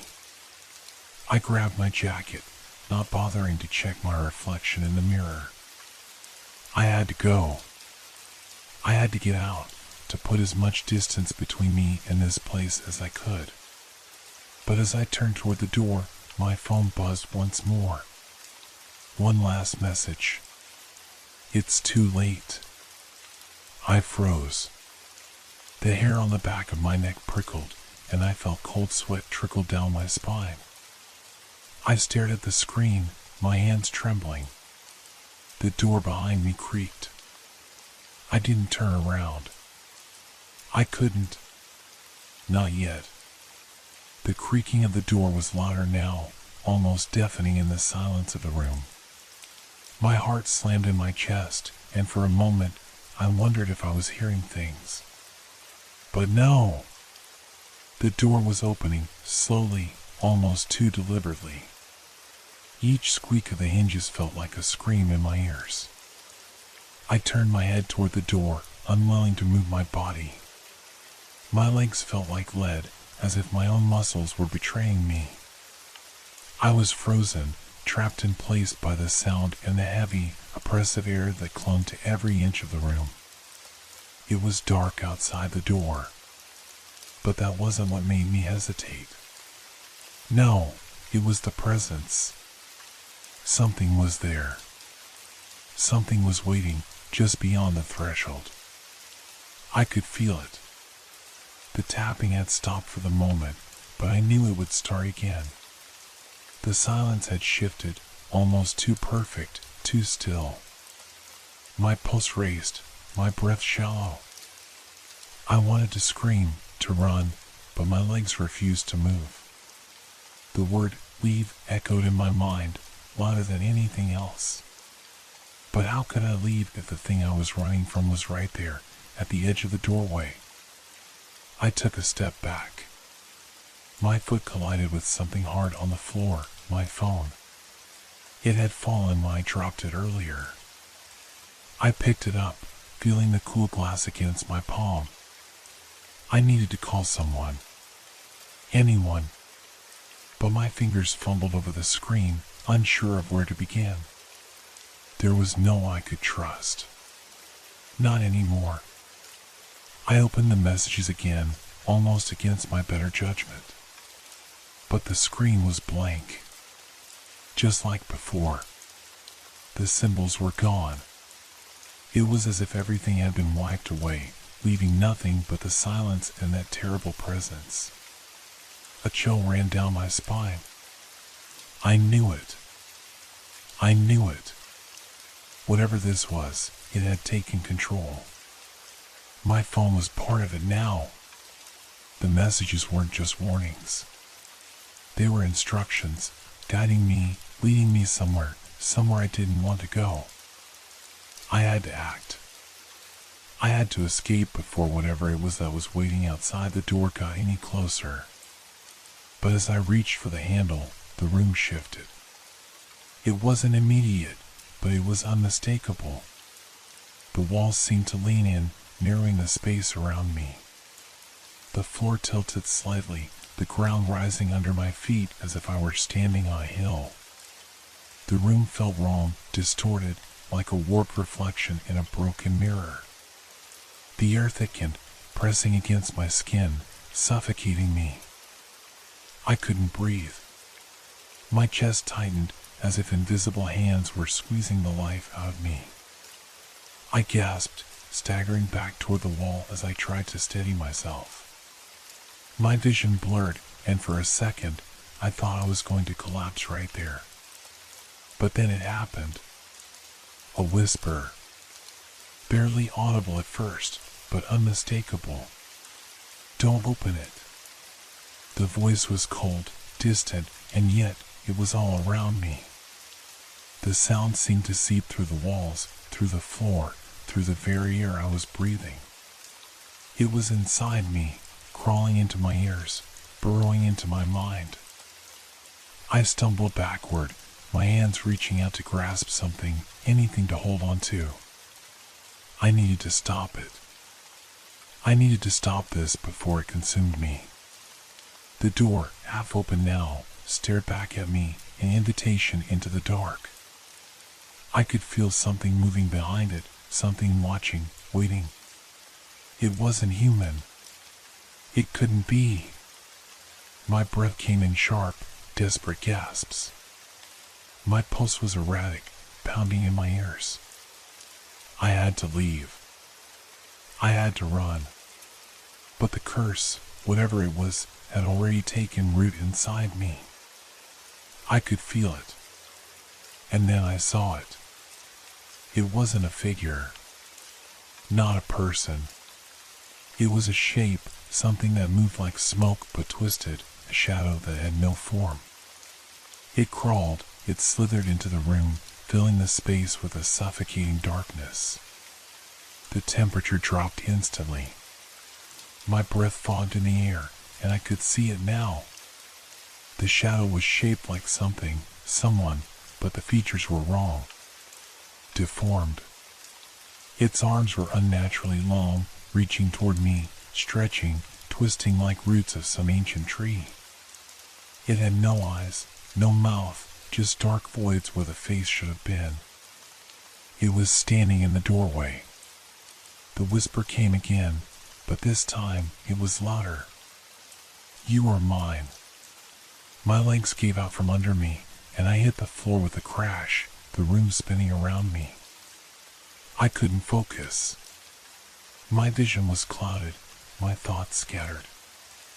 I could feel it getting closer.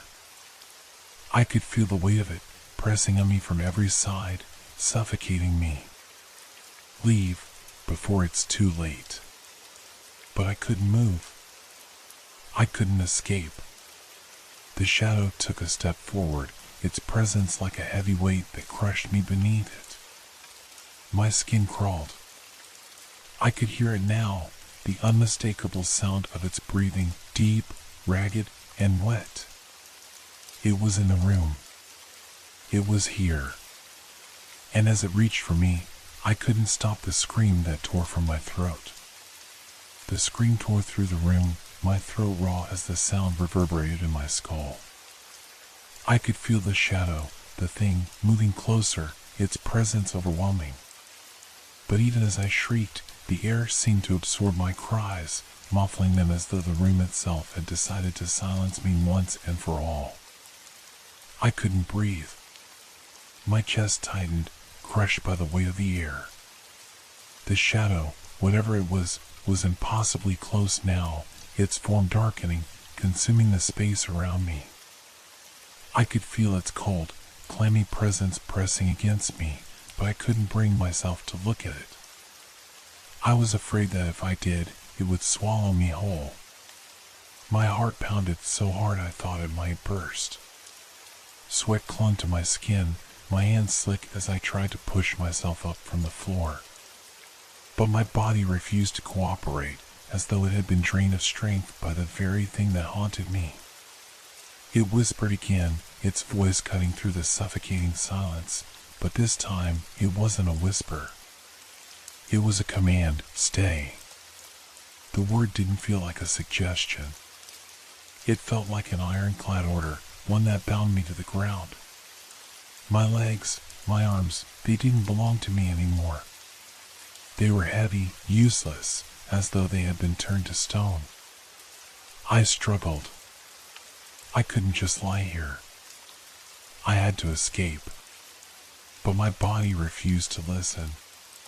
Then I saw it. A glimmer. A flash of light, faint and distant, almost like the faintest spark in a dark room. It was coming from the corner of the room where the shadows seemed to bend and fold in on themselves. A crack in the darkness. It was my phone. I hadn't realized it was still in my hand until now. It was warm against my skin, and the screen flickered briefly, coming to life in a way that felt wrong. I couldn't focus on the symbols at first. The screen was too bright, too sharp. But then my eyes locked on the message.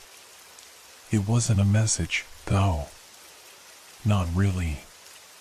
It was a series of images, symbols, like before, but they were clearer now. They glowed faintly, shifting and moving across the screen in a way that felt alive. My breath caught in my throat as I saw the shapes form and reform, twisting in ways that no language could describe. And there, at the heart of it all, I saw it. A face, my face, emerging from the black void of the screen. It was twisted, deformed.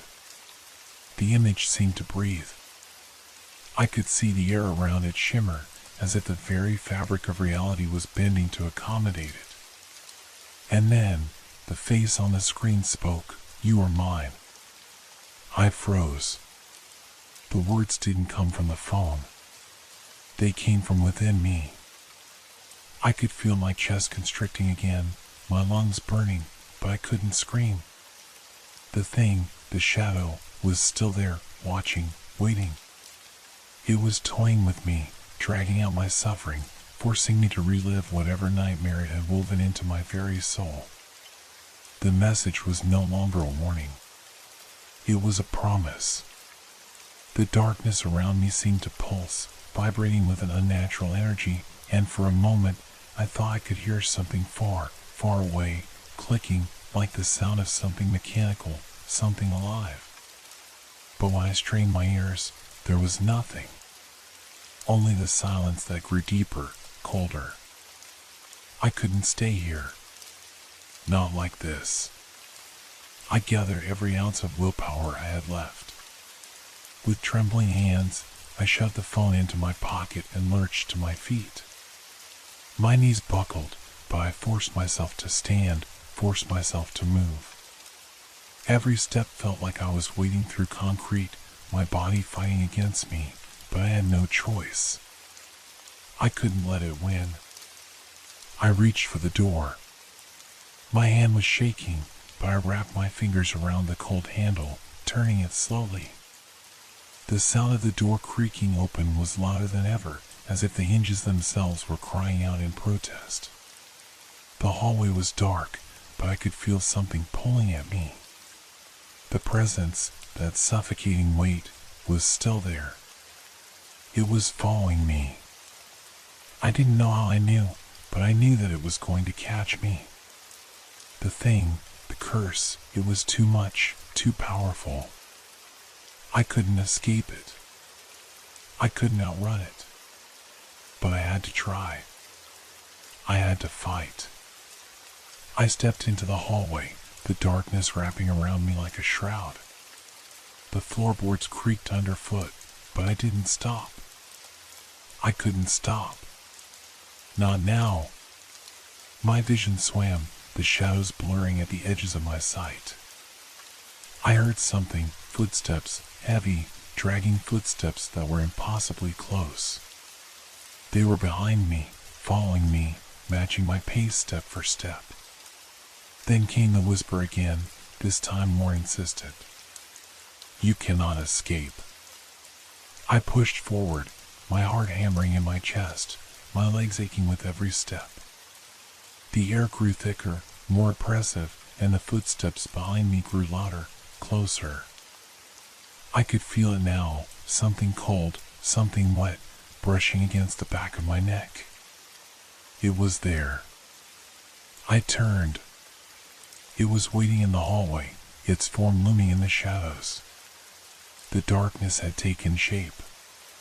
It was tall, its arms unnaturally long, its fingers reaching out to touch me. The face, or what passed for a face, was a contorted mass of shadows, its eyes black voids that seemed to swallow all light. I couldn't breathe. I couldn't move. And then, just as I thought it would reach me, I heard a voice. You still have a chance. I didn't know where it came from, but the words were clear. There was hope. Just a sliver. A tiny spark of light in the vast, endless dark. And for the first time since the nightmare began, I didn't feel completely alone. I turned and ran. But the question lingered in my mind, gnawing at me like a disease. Was it already too late?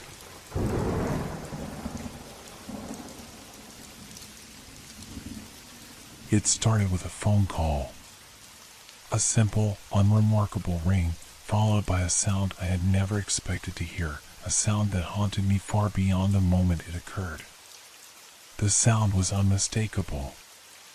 A chime, not unlike the old bells I used to hear in the abandoned church near my childhood home. I had always wondered about those bells, their distant echoes carrying through the empty streets, calling out to no one. But the call that night was different. This one was personal. It felt as though the bell was ringing only for me. I stared at my phone for a moment, trying to make sense of what had just happened. The call had come in without a number, just a vague, undefined origin, and the eerie sound had flooded my mind, bringing with it an unsettling feeling I couldn't shake off. I had only been home for a few minutes, walking in after a long day at work. The apartment was quiet, too quiet, and it seemed to close in on me with every passing second. I tried to convince myself that it was just a coincidence. The wind, perhaps, playing tricks on my ears. But the closer I thought about it, the more I felt that something was wrong, something deep and unsettling. I went into the kitchen, hoping to clear my head with a drink of water, but my hands were trembling. The sound of the chime lingered in my ears, even as the apartment remained as still as it had been before. I couldn't ignore it. The way the bell had sounded, it wasn't just some noise from a nearby clock tower or a random, forgotten ringtone. It felt intentional, deliberate, like it was drawing me in. My mind wandered back to that church, the one I used to visit with my parents when I was a child, the one that had stood abandoned for as long as I could remember. No one had rung the bells for decades, but I could still hear them in my mind sometimes. Those haunting chimes had always been associated with something I couldn't quite explain, something beyond the world of my understanding. I shook my head, trying to push the thought away. But that feeling, the nagging sense of something watching me, refused to leave. I made my way back to the living room, where my phone still lay on the coffee table. I hesitated before reaching for it, as though expecting the screen to flash something terrifying. When I unlocked it, there was nothing. No missed calls, no messages, just the same old app staring back at me. I checked the time. 10:30 at night. Just another night in the city, or at least, that's what I told myself. But there was something more. Something lurking. The sound of the bell echoed again, this time softer, almost imperceptible, as if it was trying to communicate something to me. My heart began to race as I stood there in the silence. I wasn't imagining it. The bell had sounded again. I rushed to the window, pulling the curtain back to see if anyone was out there. The street was empty. No one. The usual city hum was present, but there were no figures in sight. The shadows in the street lamplight stretched long and ominous, but that was all. I stood there for a moment longer, trying to calm my breathing. Just the wind, I thought. Just the wind. But then came the knock. It wasn't a loud knock, but it was distinct, sharp, echoing through the stillness of my apartment. I froze, every muscle in my body tensing. The sound seemed to come from the direction of the door, but I couldn't bring myself to move. I glanced over at the clock again. It hadn't been more than a minute since I had last checked. There was no way anyone could have been at my door already. I hadn't heard footsteps, and the apartment building I lived in was quiet, almost too quiet.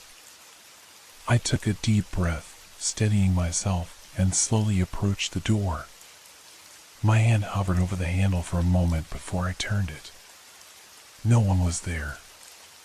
Just the emptiness of a hallway beyond. Yet the feeling remained. Something was waiting. I stepped back inside, my mind racing with thoughts. The bell had rung again, but why? And why now, after all this time? The sudden urge to get out of the apartment, to flee, washed over me. But I couldn't leave. Not without understanding what was happening. Something deep inside me whispered that I had been chosen, but chosen for what? My thoughts scattered as the bell sounded again, louder now, more insistent. It was calling me. I had to know what it meant. I couldn't ignore it any longer. But what was waiting for me on the other side of that sound? Was it a warning? A sign? Or was it something darker, something much worse than I could imagine? I grabbed my jacket, my heart pounding as I walked toward the door again. I wasn't sure where I was going, but I knew one thing: I couldn't stay here. Not anymore.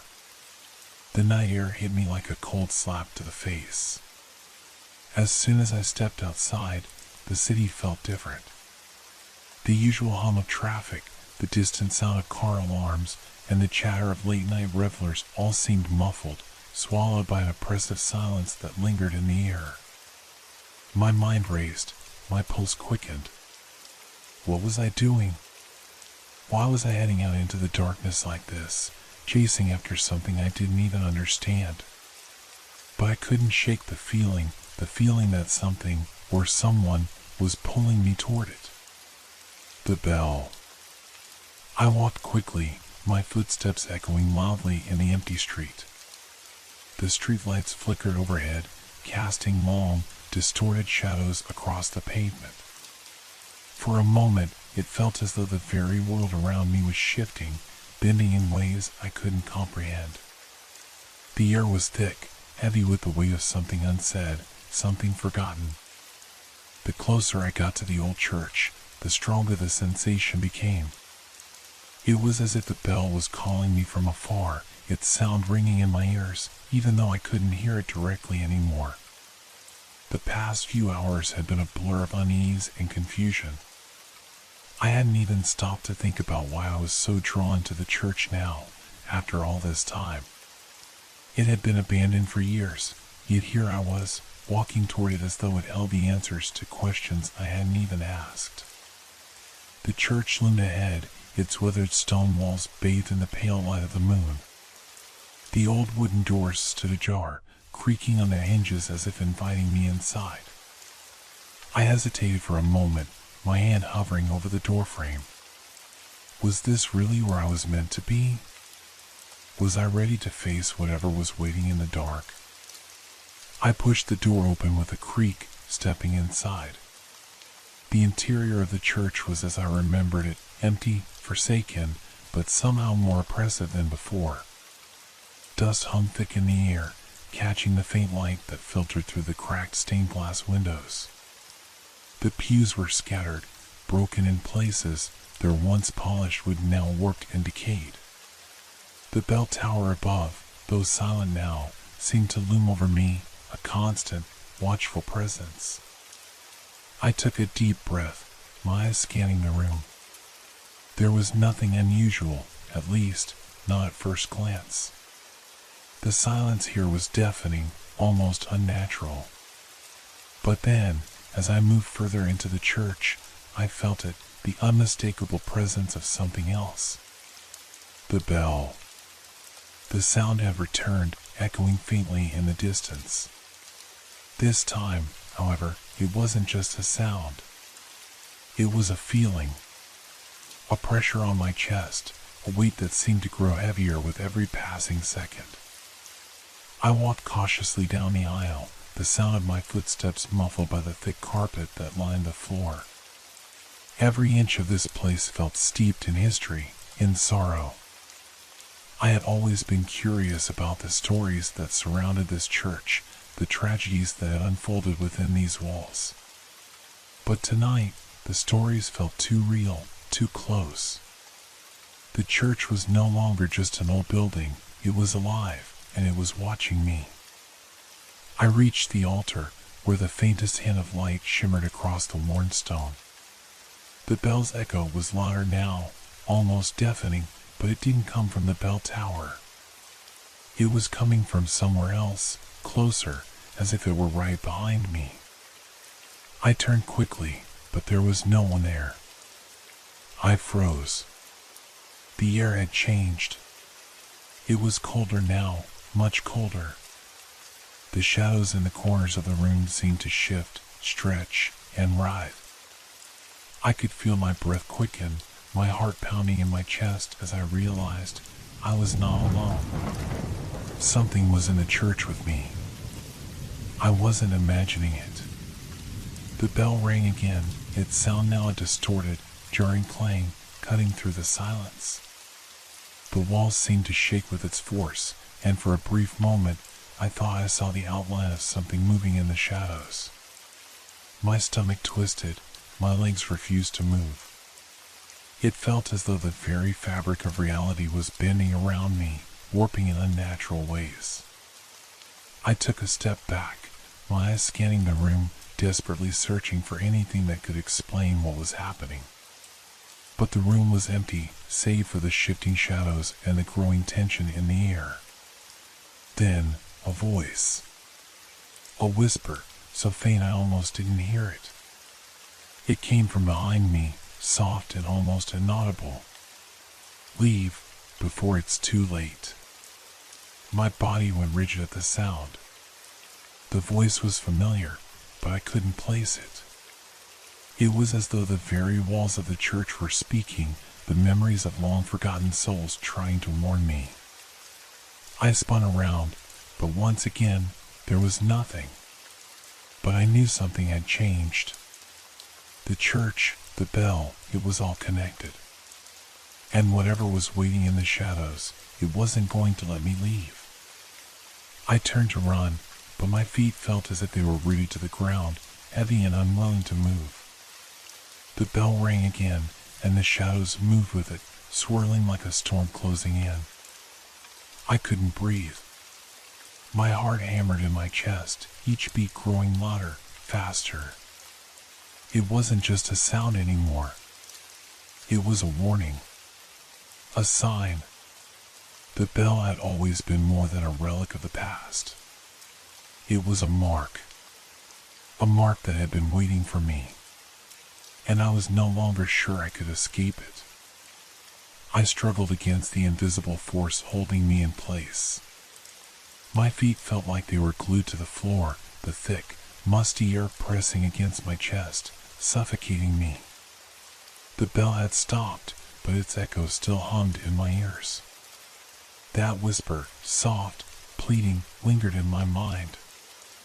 I tried to shake it off, tried to convince myself that it was just a figment of my imagination, that the church was empty, that I was alone. But I wasn't. Someone was watching me. I could feel it, the presence of something far older and more powerful than anything I could understand. The shadows were no longer just silhouettes against the walls. They had shape now, form, like dark fingers reaching out from the corners of the room. I could see them moving, curling and unfurling like smoke, stretching toward me. I took a deep, ragged breath, willing myself to move. My legs trembled, but somehow I managed to take a step forward. The floor creaked underfoot, sending a shiver of dread down my spine. It was as if the entire church was groaning in protest, as though it didn't want me to leave. Then, the faintest sound reached my ears, a soft tapping, like a fingernail gently tapping on stone. It wasn't the bell. It wasn't the walls or the wind. It was something closer. My heart skipped a beat as I turned my head slowly, eyes scanning the room in a desperate search for any sign of movement. Nothing. But the tapping continued, growing louder now, closer, rhythmic. A slow, deliberate sound. I felt my stomach lurch. I wanted to run, but my legs felt like lead. I glanced behind me, nothing but darkness. The shadows had retreated, hiding in the corners once more, but the presence was still there, lurking. I turned my attention back to the altar. The bell's sound had faded, but a strange, pulsing vibration was emanating from the stone floor. It wasn't coming from the bell tower. It was coming from beneath my feet, as though the ground itself was alive, breathing. The walls seemed to close in, the ceiling pressing down on me. The temperature had dropped drastically, and I could see my breath fogging the air in front of me. The cold was sharp, biting, but there was something else too, a rancid, metallic smell, like the stench of decay, mingling with the dampness of the church. I stumbled back, my mind racing. The bell, the whisper, the tapping. All of it pointed to the same thing, and I couldn't deny it any longer. The church wasn't just haunted by ghosts of the past, it was alive, a living, breathing entity, and it was waiting for me. I felt the floor beneath me shift again. This time, the vibration wasn't subtle, it was violent, shaking the very foundations of the church. The altar trembled, the stained glass windows rattling as if they were about to shatter. My hands gripped the nearest pew, the wood splintering under my fingers as I fought to maintain my balance. Then, the tapping stopped. Everything went still. The only sound was the pounding of my heart in my ears. I dared to look around once more. The shadows had moved closer, coalescing into shapes, no longer mere silhouettes, but figures. Tall, thin, hunched, like the forgotten souls of the past, drifting through the darkness, their eyes glowing faintly in the blackness. I could feel their gaze on me, cold and unblinking, like they were waiting for me to make the next move. I felt a shudder run through my body. This wasn't just a place of the past. It wasn't just a relic of forgotten tragedies. No, this was something more. The bell wasn't just an object. It was a key that unlocked something ancient, something buried deep within the very walls of the church. I could feel it now, this overwhelming sense of history, the weight of untold stories pressing down on me, their secrets locked away for centuries. And yet, here I was, standing on the threshold, about to uncover whatever had been hidden all this time. Suddenly, a sharp noise cut through the air, a loud crash, like the sound of something heavy being thrown to the ground. I whipped around, my heart racing. The door to the bell tower was swinging open. It hadn't been opened before. I was sure of it. And there, standing in the doorway, was a figure. A woman. She was tall, her form faintly illuminated by the dim light from the bell tower above. She was dressed in dark, old-fashioned clothing, a long dress that seemed to swirl with the movement of the shadows. Her face was hidden beneath the hood of her cloak, but I could see her eyes, empty, hollow, like two black voids. The temperature in the room dropped even further, and I felt a coldness crawl up my spine. My breath hitched as the woman stepped forward, her presence somehow more imposing, more unnatural than anything I had ever felt. "You shouldn't have come here," she whispered, her voice low and rasping. It was a voice I knew, somehow, a voice from a dream, from the darkest corner of my mind. "You've awakened it. Now, you'll never leave." I took a step back, my mind screaming for me to run, to escape, but my legs wouldn't move. The shadows around me seemed to grow more restless, more frantic, as if they were closing in on me, wrapping around me. The woman's voice grew louder, more insistent. The bell has marked you. It always marks those who come too close. And now, it wants you.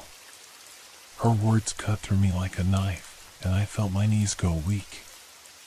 The shadows, the tapping, the whispers, it was all leading to this moment. The bell wasn't just calling me.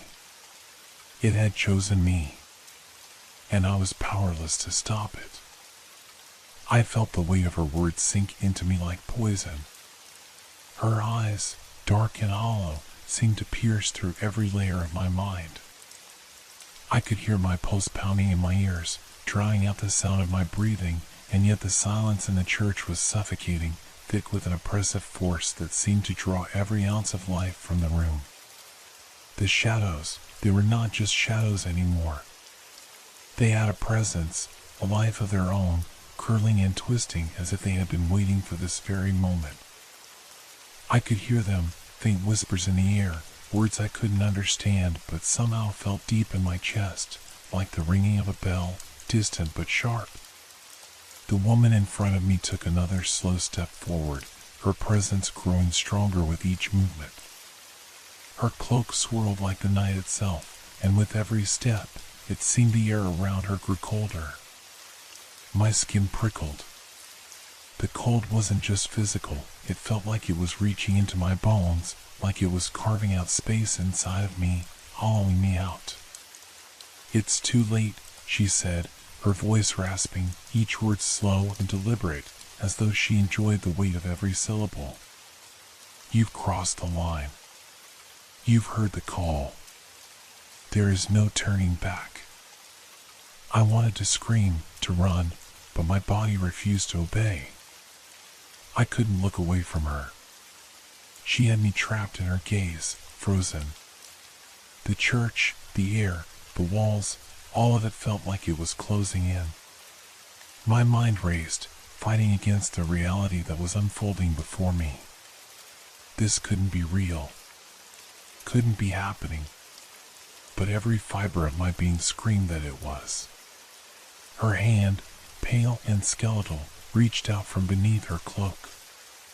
The long, thin fingers curled slowly, beckoning me forward.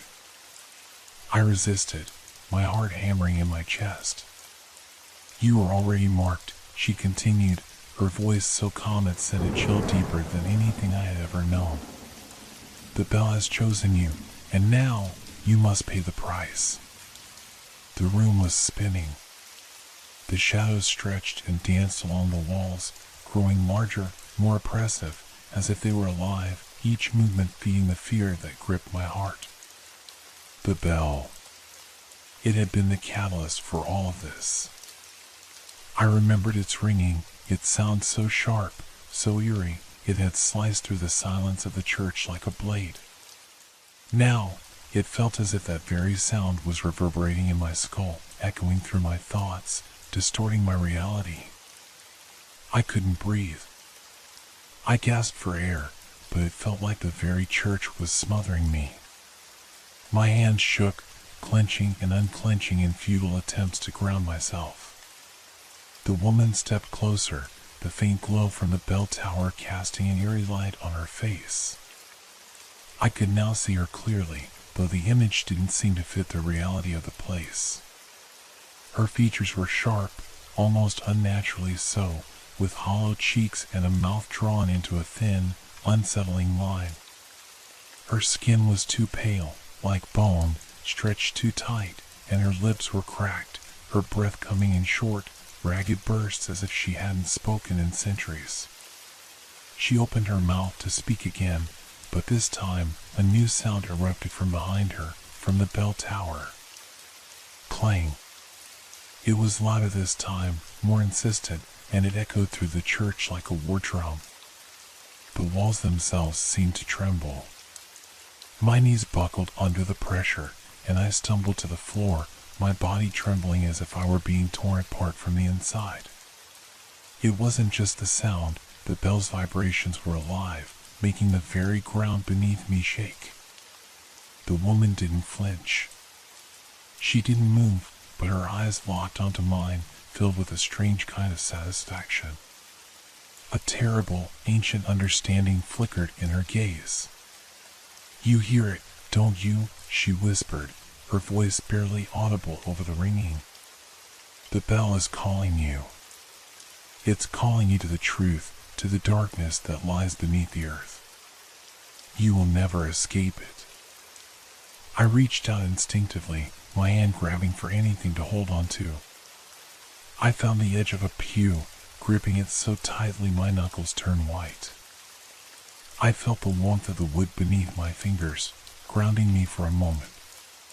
But the warmth faded quickly as the air around me grew colder still. The shadows seemed to grow in intensity, swirling faster now, and the walls were moving. The symbols on the walls, the ancient carvings I had seen earlier, were no longer static. They shifted, their forms contorting, twisting in ways that defied logic.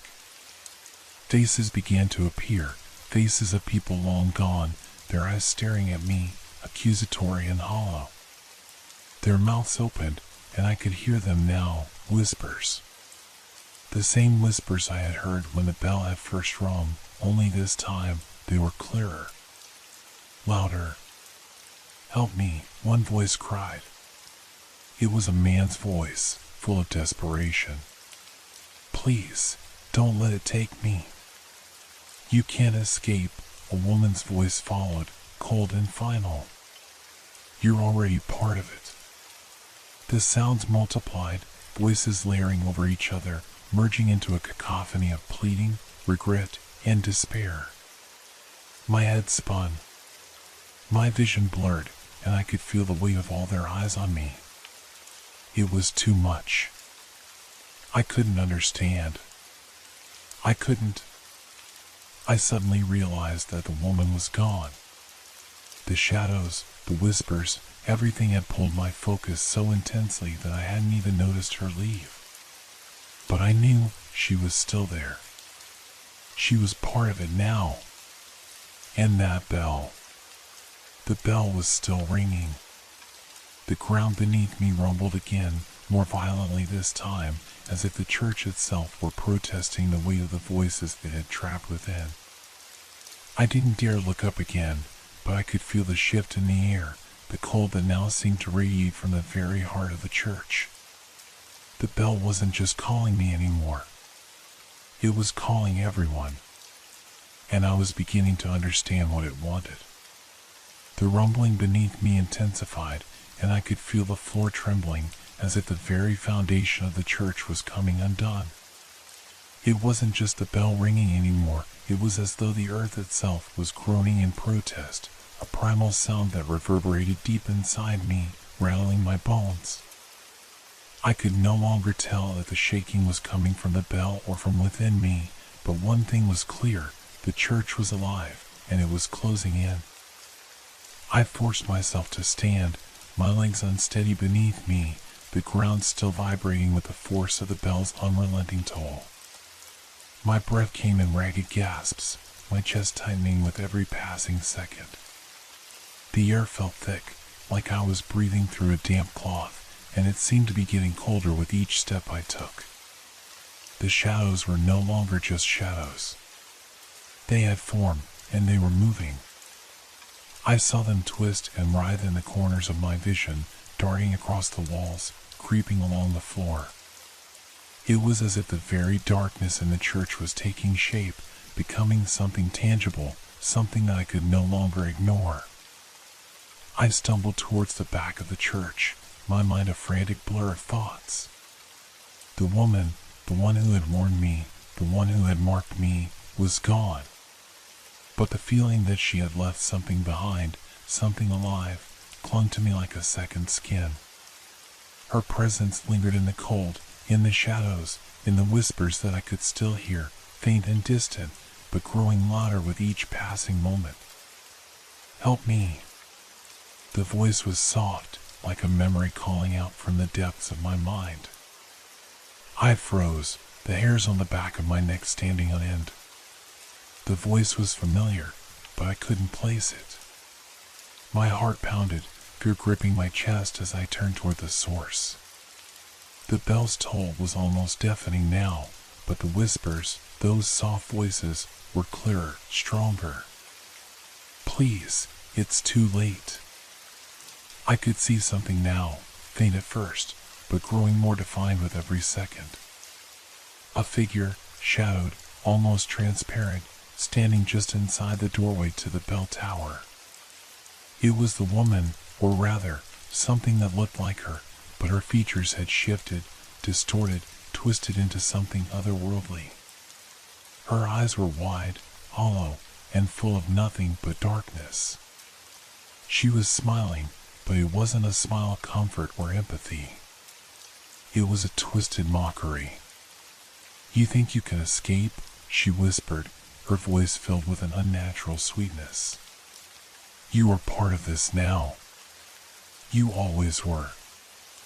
I backed away slowly, my legs shaking, my mind screaming at me to run, to get out, to escape this nightmare that had consumed everything.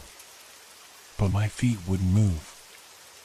I was rooted to the spot, paralyzed by fear, unable to tear my eyes away from her, from them.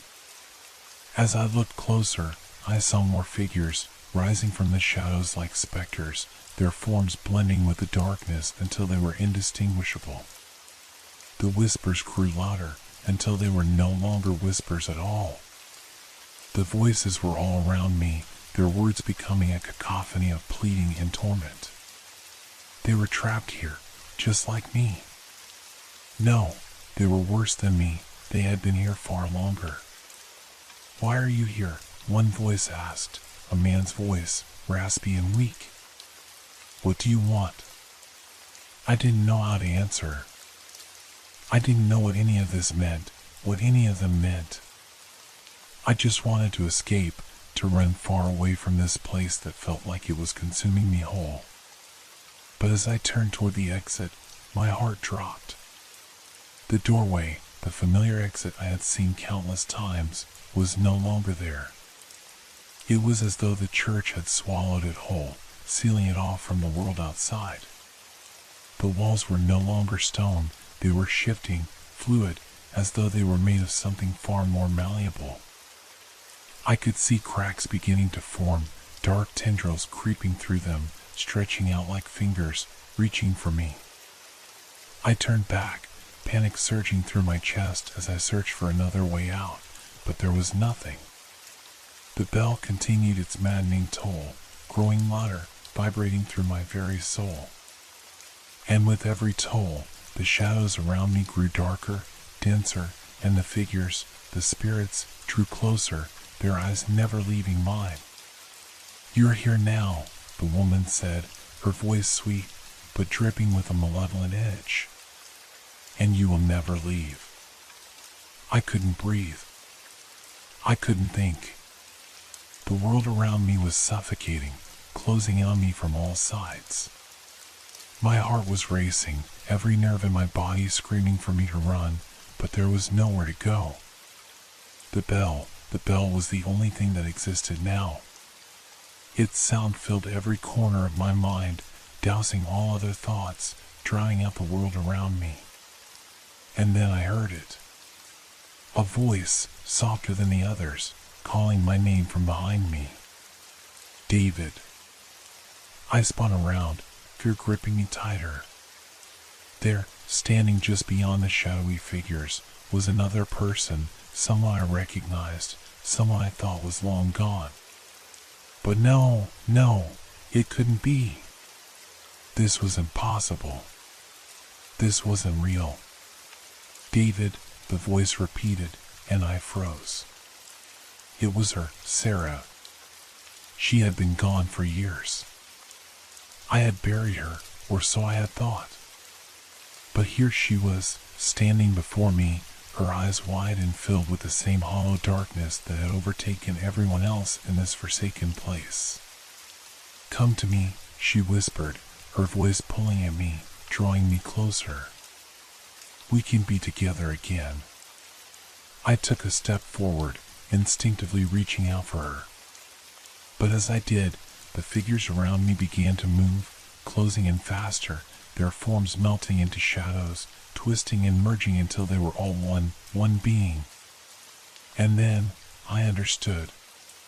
The bell didn't just mark the moment you arrived. It marked the moment you were claimed. The shadows weren't shadows. They were the lost, the damned, and now I was one of them.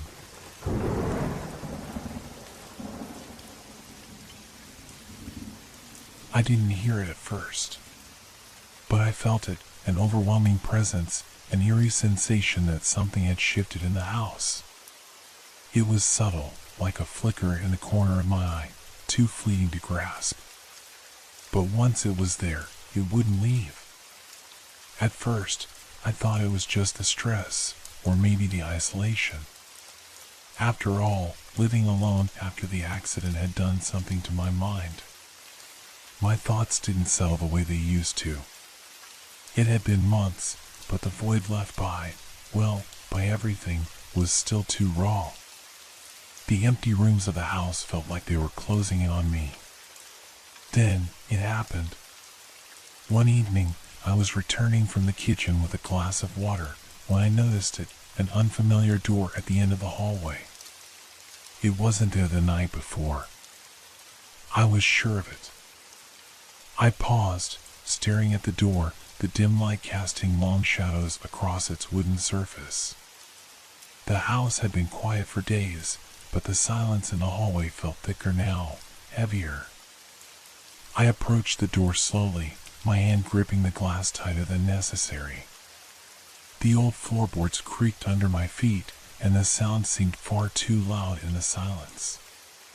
The door stood there, empty, featureless. It was unremarkable in its simplicity, yet everything about it felt wrong. I reached for the doorknob. My fingers trembled. It opened with a soft click, revealing nothing but a cold, empty room. The walls were bare, the floor clean. No furniture, no decoration. Just an empty space. Yet, the air inside felt different, charged with something I couldn't describe. I could feel a strange pressure against my chest, like the room was waiting for something, someone. I stepped inside, against my better judgment, feeling the weight of the air settle around me. There was no reason for it, but I felt watched. I stood there, frozen, eyes darting around, looking for any clue, any explanation. But there was nothing. Just emptiness. I don't know how long I stood there, but when I finally stepped back into the hallway, I had an overwhelming sensation that I wasn't alone. The room behind me seemed to breathe with a presence, as if it was alive and aware of me. The silence was unnerving, stretched thin, pressing against my ears, and I was left with the sensation of being on the edge of something I didn't understand. I closed the door, locking it. It felt better that way. But I couldn't shake the feeling that the room wasn't done with me, that it had just begun. I had to know more. It wasn't long before I returned, the door calling to me like a siren's song. This time, when I opened it, the emptiness inside seemed darker, heavier. The walls, once plain, now seemed to shift, like they were closing in on me. A faint odor, something like damp earth and old wood, lingered in the air, making it harder to breathe. My heart began to race as I stepped inside, my thoughts tumbling over one another, trying to make sense of what I was feeling. I couldn't focus. The shadows moved in the corners of the room, twitching, or was it my imagination? I couldn't tell anymore. I turned to leave, but the door slammed shut behind me. My pulse spiked as I whipped around, eyes wide, searching for a way out, but the room, it wasn't the same. The walls felt closer. The air was thinner. I couldn't breathe. I pushed against the door, my hands slick with sweat, but it wouldn't budge. It was as though the room was pressing against me, keeping me inside. Then came the sound, a faint whisper. Not words, not a sentence, but something in the air. Something that felt like a voice, distant but familiar. The voice of someone who had once lived here, perhaps. Or maybe not. Maybe it wasn't a voice at all. I started to panic. My hands pressed harder against the door, my breath ragged, the whispers growing louder, filling my mind with chaos. And then, just as suddenly as it had come, the whispering stopped. The room went deathly still. I wasn't alone. Something was behind me. I turned slowly, dread pooling in my stomach. My eyes scanned the room, desperate for any sign, any movement. But there was nothing. Just the empty room. But then, I saw it, a flicker, a shadow darting just outside the corner of my vision. It was a figure, no more than a shape, but it was there. I blinked, and it was gone. But I knew, deep down, that it was watching me. Something was in the room with me, something that had been here long before I ever entered. And it was waiting. The door clicked open again, as if by some unseen hand. I stumbled backward, almost falling out of the room. The weight in the air lifted as soon as I was back in the hallway, but the fear stayed with me. The door was now closed again, like nothing had happened. But I knew better. That room was not empty. Not anymore. I didn't sleep that night. Not a single moment of rest. The house felt different, and I hated it. Every creak of the floorboards, every rustling of the wind outside, it all felt too alive. Too aware. It was like the walls were listening, the shadows were moving, and the air had thickened, pressing down on me with an invisible weight. I couldn't explain what happened in that room, but I knew one thing for sure. I couldn't ignore it. I had to know what it was. The next morning, I woke to silence. It wasn't peaceful, it was unnerving. The sun barely peeked through the curtains, casting long, dim lines across the floor, as though even the light was hesitant to enter the house. I went through my morning routine as if nothing had changed, though my movements were mechanical, driven more by the need for normalcy than any real sense of calm. But then, as I passed the hallway again, I noticed something. The door. It was ajar. Barely. Just enough to make the hairs on the back of my neck stand up. I stood there for a moment, staring at it, my heart pounding, unwilling to step any closer. I knew it wasn't like this last night. I had locked it. I had made sure. The door creaked open wider, just a fraction more, as if inviting me in. A cold shiver ran down my spine, but the curiosity, the need to understand, pushed me forward. I took a few hesitant steps toward the door, each one heavier than the last. The air around me grew colder, and that oppressive feeling from last night returned, like a presence breathing down my neck. I could almost hear my pulse, thudding in my ears. I stood at the threshold, staring into the room. The same empty space, the same nothingness greeted me. But it was different. There, on the far wall, was a crack. Thin, but unmistakable. A jagged line that seemed to cut through the paint, stretching from the corner to the center of the wall. It hadn't been there before. I was sure of it. My breath hitched.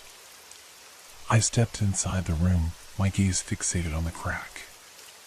It looked like it was growing, slowly, but unmistakably, as if it was shifting before my eyes. I approached the wall, my fingers trembling as I reached out to touch the crack. The air around me thickened, a sudden pressure pushing against my chest.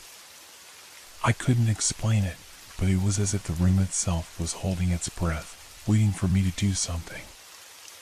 I ran my hand along the jagged edge, feeling the cool texture of the wall, and I froze. There, beneath my fingers, I felt something move. A pulse. A subtle, almost imperceptible shift beneath the surface of the wall. My heart skipped a beat. I yanked my hand away, my breath coming in shallow gasps. The room had gone cold, colder than it had ever been. I backed away, my legs unsteady, and that's when I noticed it. The shadows. They were moving again.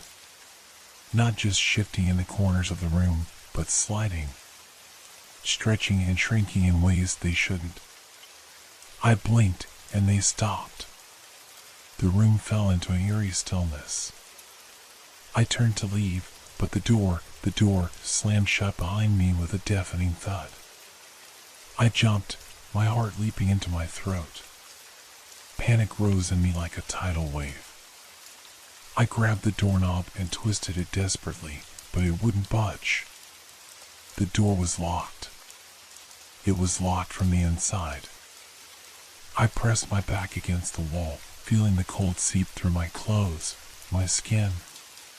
The walls seemed to close in, the room growing smaller with each passing second. The silence was crushing. The shadows, no, the figures, they were moving now. Not just in the corners, but in the middle of the room. Faint outlines, just beyond my vision, shifting in and out of focus. I turned my head, unable to stop myself, and there was something. A figure, just standing in the middle of the room.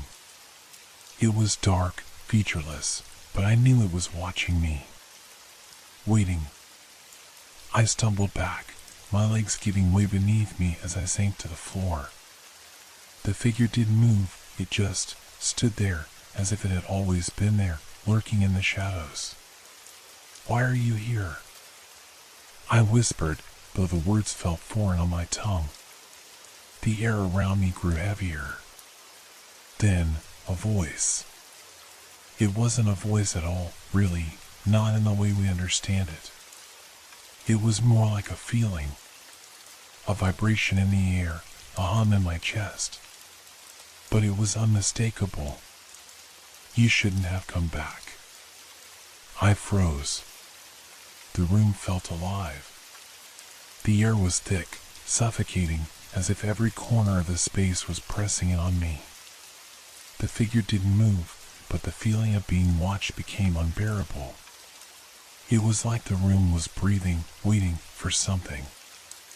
I reached for the door again, panic clawing at my insides, but the knob wouldn't turn. The shadows were closing in, wrapping themselves around me, and I realized I couldn't escape. Then, suddenly, it stopped. The door, without warning, clicked open. I didn't hesitate. I bolted, stumbling through the doorway and into the hallway. I didn't look back. I didn't want to. As I shut the door behind me, I felt a wave of cold wash over me.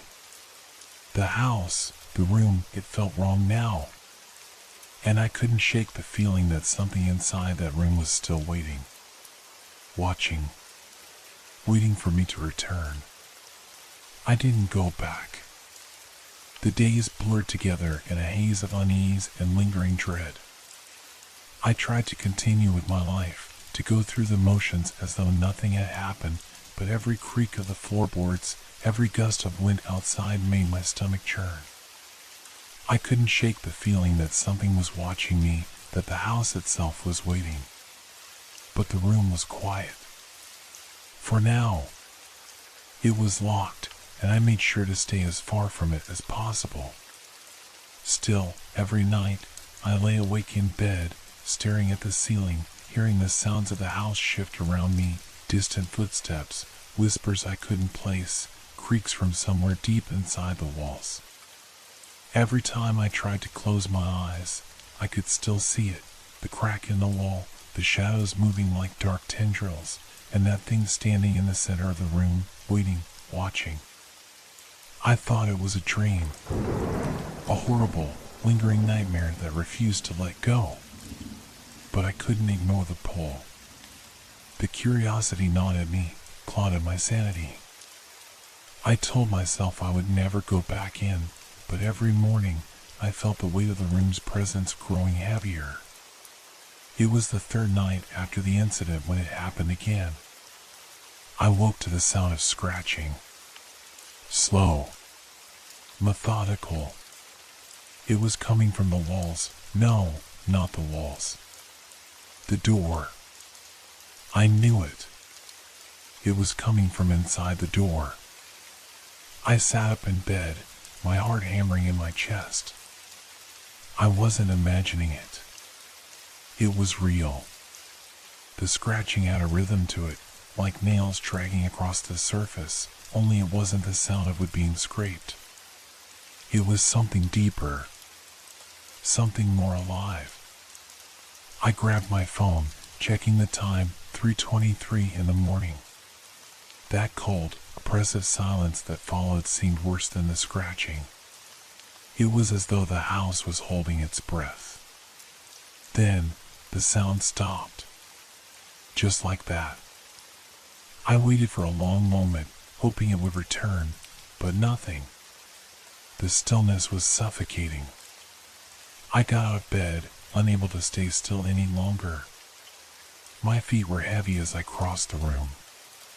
My breath was shallow, a constant tremor running through my limbs. I tried to rationalize it. The house was old. Old houses made sounds. That was all. But deep down, I knew it was more than that. The scratching started again. But this time, it was louder. It was almost inside my skull, an invasive noise that seemed to pierce through my thoughts. I couldn't ignore it. I had to see it again. The hallway was dark, the only light coming from the moon through the windows. I approached the door, my hands trembling as I reached for the doorknob. My skin crawled. It felt wrong to touch it, but I couldn't stop myself. I turned the knob. It clicked. The door opened, and the same cold, damp air rushed out. The room was unchanged, or so it seemed, but I could feel it. The air was different. It was thicker, heavier. The shadows clung to the corners like they were alive, moving in the peripheral of my vision. I stepped inside, my eyes immediately drawn to the far wall. The crack was bigger. It had widened since the last time I saw it, spreading out across the wall like some kind of wound. A dark, pulsing line that seemed to breathe with the house itself. The room felt alive. I walked toward it, my pulse quickening with each step. The floorboards creaked beneath my feet, each sound echoing unnervingly through the room. As I approached the crack, I could feel the temperature drop, the cold seeping into my bones, into my very marrow. It wasn't just a room, it was something in the air, something that was seeping through the walls. The scratching was back. This time, it was louder, closer, as though whatever was behind the wall was trying to break through, trying to escape. I felt a sudden wave of nausea, my head spinning, my vision blurring. The room seemed to be shifting around me, bending in strange, unnatural ways. The walls weren't straight. The shadows were moving. And then, there it was. A figure, standing in the center of the room. It was darker than the shadows around it, darker than anything in the room. Its shape was vague, shifting, but there was something about it, something wrong. It was tall, impossibly tall, and its presence was suffocating. It felt like it was everywhere at once. I couldn't breathe. I couldn't move. And then it whispered, but not in any language I understood. It was a sound, no, a feeling, a vibration in the air. It buzzed in my ears, in my chest. The words weren't words at all, they were a warning. You should have never come back. The walls felt like they were closing in. The air thickened. The scratching, the whispers, everything grew louder, faster, all at once. I turned to run, but the door slammed shut behind me with a force that knocked me off my feet. The pressure inside the room was unbearable. I could feel the walls constricting, the shadows suffocating me. It was as if the room itself was a living, breathing entity, pulling me into its depths. I reached for the door, my hands shaking uncontrollably as I tried to force it open, but the doorknob was gone. Vanished. The door was a solid block of wood now, sealed from the inside. The figure stepped forward, its shape becoming more defined, more real, and the air was filled with its presence. I screamed, but the sound was swallowed by the darkness. In that moment, I realized the truth. There was no escape. Not from the house. Not from the room. I was never supposed to leave. The darkness swallowed me whole. I could feel the air pressing against my skin, suffocating, thick with something I couldn't name. My heart pounded against my ribcage, frantic and desperate. I tried to scream, but the sound wouldn't come. My throat was tight, and every breath was shallow. The room was too small now, too close. It wasn't just the space that was shrinking, it was the entire house. The figure in the center of the room was closer. I couldn't make out its details clearly, but I didn't need to. The way it moved, shifting, twitching, was enough to send a ripple of ice through my veins. It didn't walk. It didn't need to. It was there, and that was all that mattered. I backed away, my feet stumbling on the uneven floor, and in my panic, I hit the wall. The crack.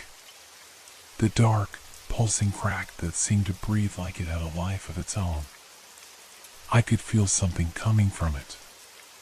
Something alive. It wasn't just the room that was haunted, it was the very space beneath my feet. I scrambled to my feet, my hands scrambling for the door that no longer existed. The absence of it was maddening. I knew it should be there. I knew I should be able to escape. But the reality of it had slipped away. This wasn't just a room. This was something far darker. I stumbled toward the far corner, trying to keep my eyes off the figure, but it was impossible. It was everywhere. The shadows were stretching toward me, leaning in, pulling me in, like they were alive, like they were waiting. I reached the wall. The cold touch of it was unbearable, like ice seeping into my bones. The crack had grown. It was wider now, jagged. The air around it shimmered, as if reality itself was bending, warping. The scratching started again, this time coming from the very walls, louder and faster. It was coming through. The sound wasn't just in the walls anymore. It was in my head, filling every inch of my mind. I could hear whispers now, voices, soft, mournful, desperate, calling my name. My legs shook, and for the first time in a long time, I realized how small I was. How fragile. I could feel it. I could feel the presence behind me. It was watching me. It was waiting for me to move. And then I heard it. A voice, clear and sharp, cutting through the chaos of sounds around me. You shouldn't have come. It was deeper than the whispers. More guttural. It was a sound that didn't come from the figure, but from the walls themselves. From the crack. My breath hitched. The crack was wide enough now that I could see something shifting inside it. I couldn't tell what it was. It was too dark, too chaotic, too wrong. I reached for it. I don't know why. The urge to touch it, to understand what was behind it, was overwhelming. My fingers brushed against the jagged edges, and an electric shock shot up my arm. The room shuddered. I stepped back, heart racing, but it was too late. The crack wasn't just a crack anymore. It was a doorway. The shadows began to spill from it, coiling around my feet, reaching up my legs, wrapping me in cold, unfeeling tendrils. I could feel my mind slipping. I could feel it unhinging, the panic, the fear, the sheer power of whatever was in this room. And then I saw it. A hand. A pale, lifeless hand emerging from the crack. It was thin, elongated, with fingers that seemed far too long, far too unnatural. The skin was stretched tight, almost translucent, and as it reached toward me, I could see the veins beneath it, dark and pulsing. The hand gripped the edge of the crack, pulling something or someone out from the darkness. The figure wasn't just in the room. It was part of the room. It was the house itself. The walls, the crack, the shadows, they were all connected. They were all alive. I took a step back, panic surging through me. I couldn't think. I couldn't breathe. I wanted to run, but my feet wouldn't move. My body was frozen in place, trapped in this nightmare. The figure, if it could even be called that, stepped into the room, its shape twisting and bending. The shadows seemed to drip from its body, pooling around its feet like ink spreading across a page. It was too much. Too real. Too close. Its face, or what passed for a face, was a blur of darkness. No features. Just a smooth, featureless mask of black. But I could feel it watching me. It was inside my head now. Its gaze was suffocating. "You should have stayed away," it said again, its voice deep and distorted, as if it was coming from everywhere and nowhere at once. I had no words. I couldn't speak. I could only watch as the room seemed to close in on me, the shadows pressing in, the walls breathing with that unnatural rhythm. Suddenly, there was a loud crack. The walls around me shook, and the shadows recoiled.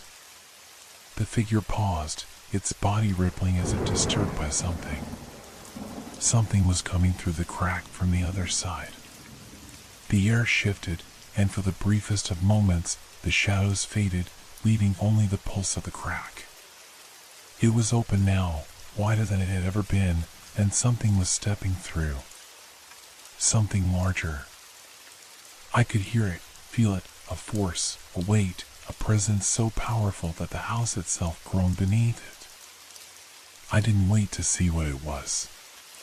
My body moved on instinct, grabbing for the door, for any way out. But there was no way out. The room was closing in, the walls were shifting, and I realized then that the house, this house, was never meant to let me go. I was drowning. It wasn't just the darkness, it was the overwhelming weight of the house, pressing in from every direction. The air around me was thick, dense with something that wasn't just air.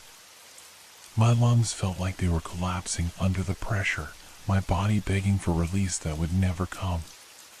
The figure in the corner, no, it wasn't a figure anymore. It was a presence, a black hole that devoured everything around it, pulling every inch of light into itself. I couldn't escape it. I couldn't breathe. I staggered backward, my hands searching for the walls, my fingers slipping against the slick, cold surface. It wasn't stone or wood, no, it was something else. Something alive, as if the very fabric of the house had turned into a creature, watching me, feeling me, drawing me closer. The room was warping. I couldn't tell what was real anymore. The corners bent, the ceiling tilted, and the floor swayed like it was made of water. I reached for the door, the crack, the escape, but every step seemed to push me farther into the room. The house was shifting, changing, forcing me into the very heart of the nightmare. And then I saw it. A shadow, no longer a faint silhouette, but a massive shape. It moved slowly, deliberately, as if it knew it was in control. The walls groaned under its weight, the air pulsing with an unnatural rhythm, like a heartbeat that wasn't mine. It was the house, or whatever thing now lived in it. I could hear whispers now. Voices, soft but growing louder, swirling around me, scratching at my mind. They weren't just words. They were feelings. Fear, loss, regret, grief too deep for words. I couldn't tell if they were coming from the walls or from inside my head. "Don't listen to them," a voice suddenly whispered, too close, too real. I whipped around, my eyes darting around the room, but there was nothing there. No one. And then a figure appeared in front of me. Not the creature, but a person. They were standing there, in the center of the room, bathed in a strange, flickering light that didn't belong in this place. Their eyes were wide, hollow, empty, and they were staring directly at me. "Help me," they whispered, their voice trembling, as if they were about to break apart. I wanted to scream, but I couldn't. I could feel my voice caught in my throat, choked by the weight of the house. My body was frozen, my muscles refusing to obey. The figure took a step toward me, and the floor beneath it crumbled. The space around us seemed to tear apart, and I saw glimpses of something else, something that wasn't part of this world.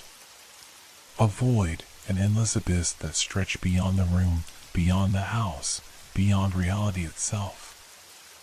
I should have run, but I couldn't. I was rooted to the spot, my feet cemented in place. The whispers around me were growing louder, more frantic. "Come with me," the figure said again, its voice shaking. "You don't belong here."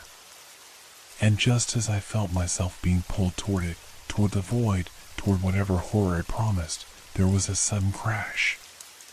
The walls shuddered violently, and I was thrown back. A surge of cold flooded the room, freezing my breath, freezing my bones.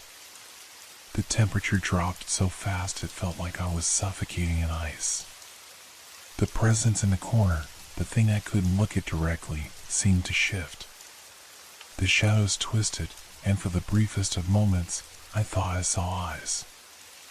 Eyes that were so large, so wrong, that they made me want to tear my own vision from my skull. The figure in the center of the room crumbled. The edges of its form began to melt, dripping away like wet paper. It was an illusion, a manifestation of the house's madness, of its corruption. But the eyes, they weren't an illusion. They were real. And they were watching me. "Get out," the voice from the crack rasped. "Get out before it's too late."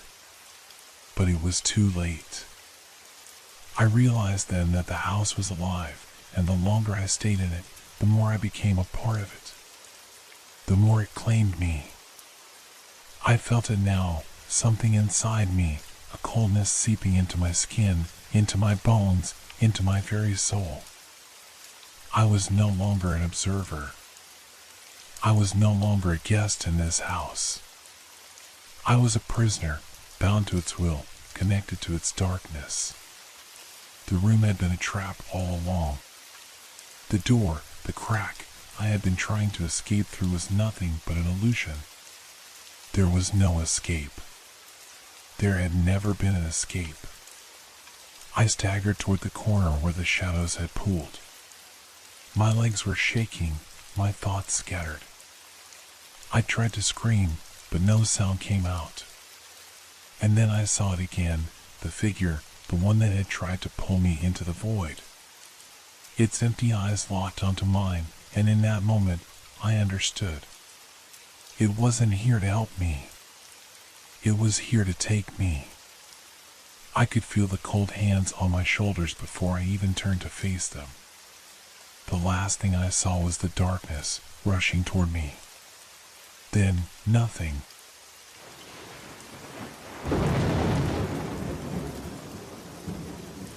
Hope your dreams are filled with fear. Good night.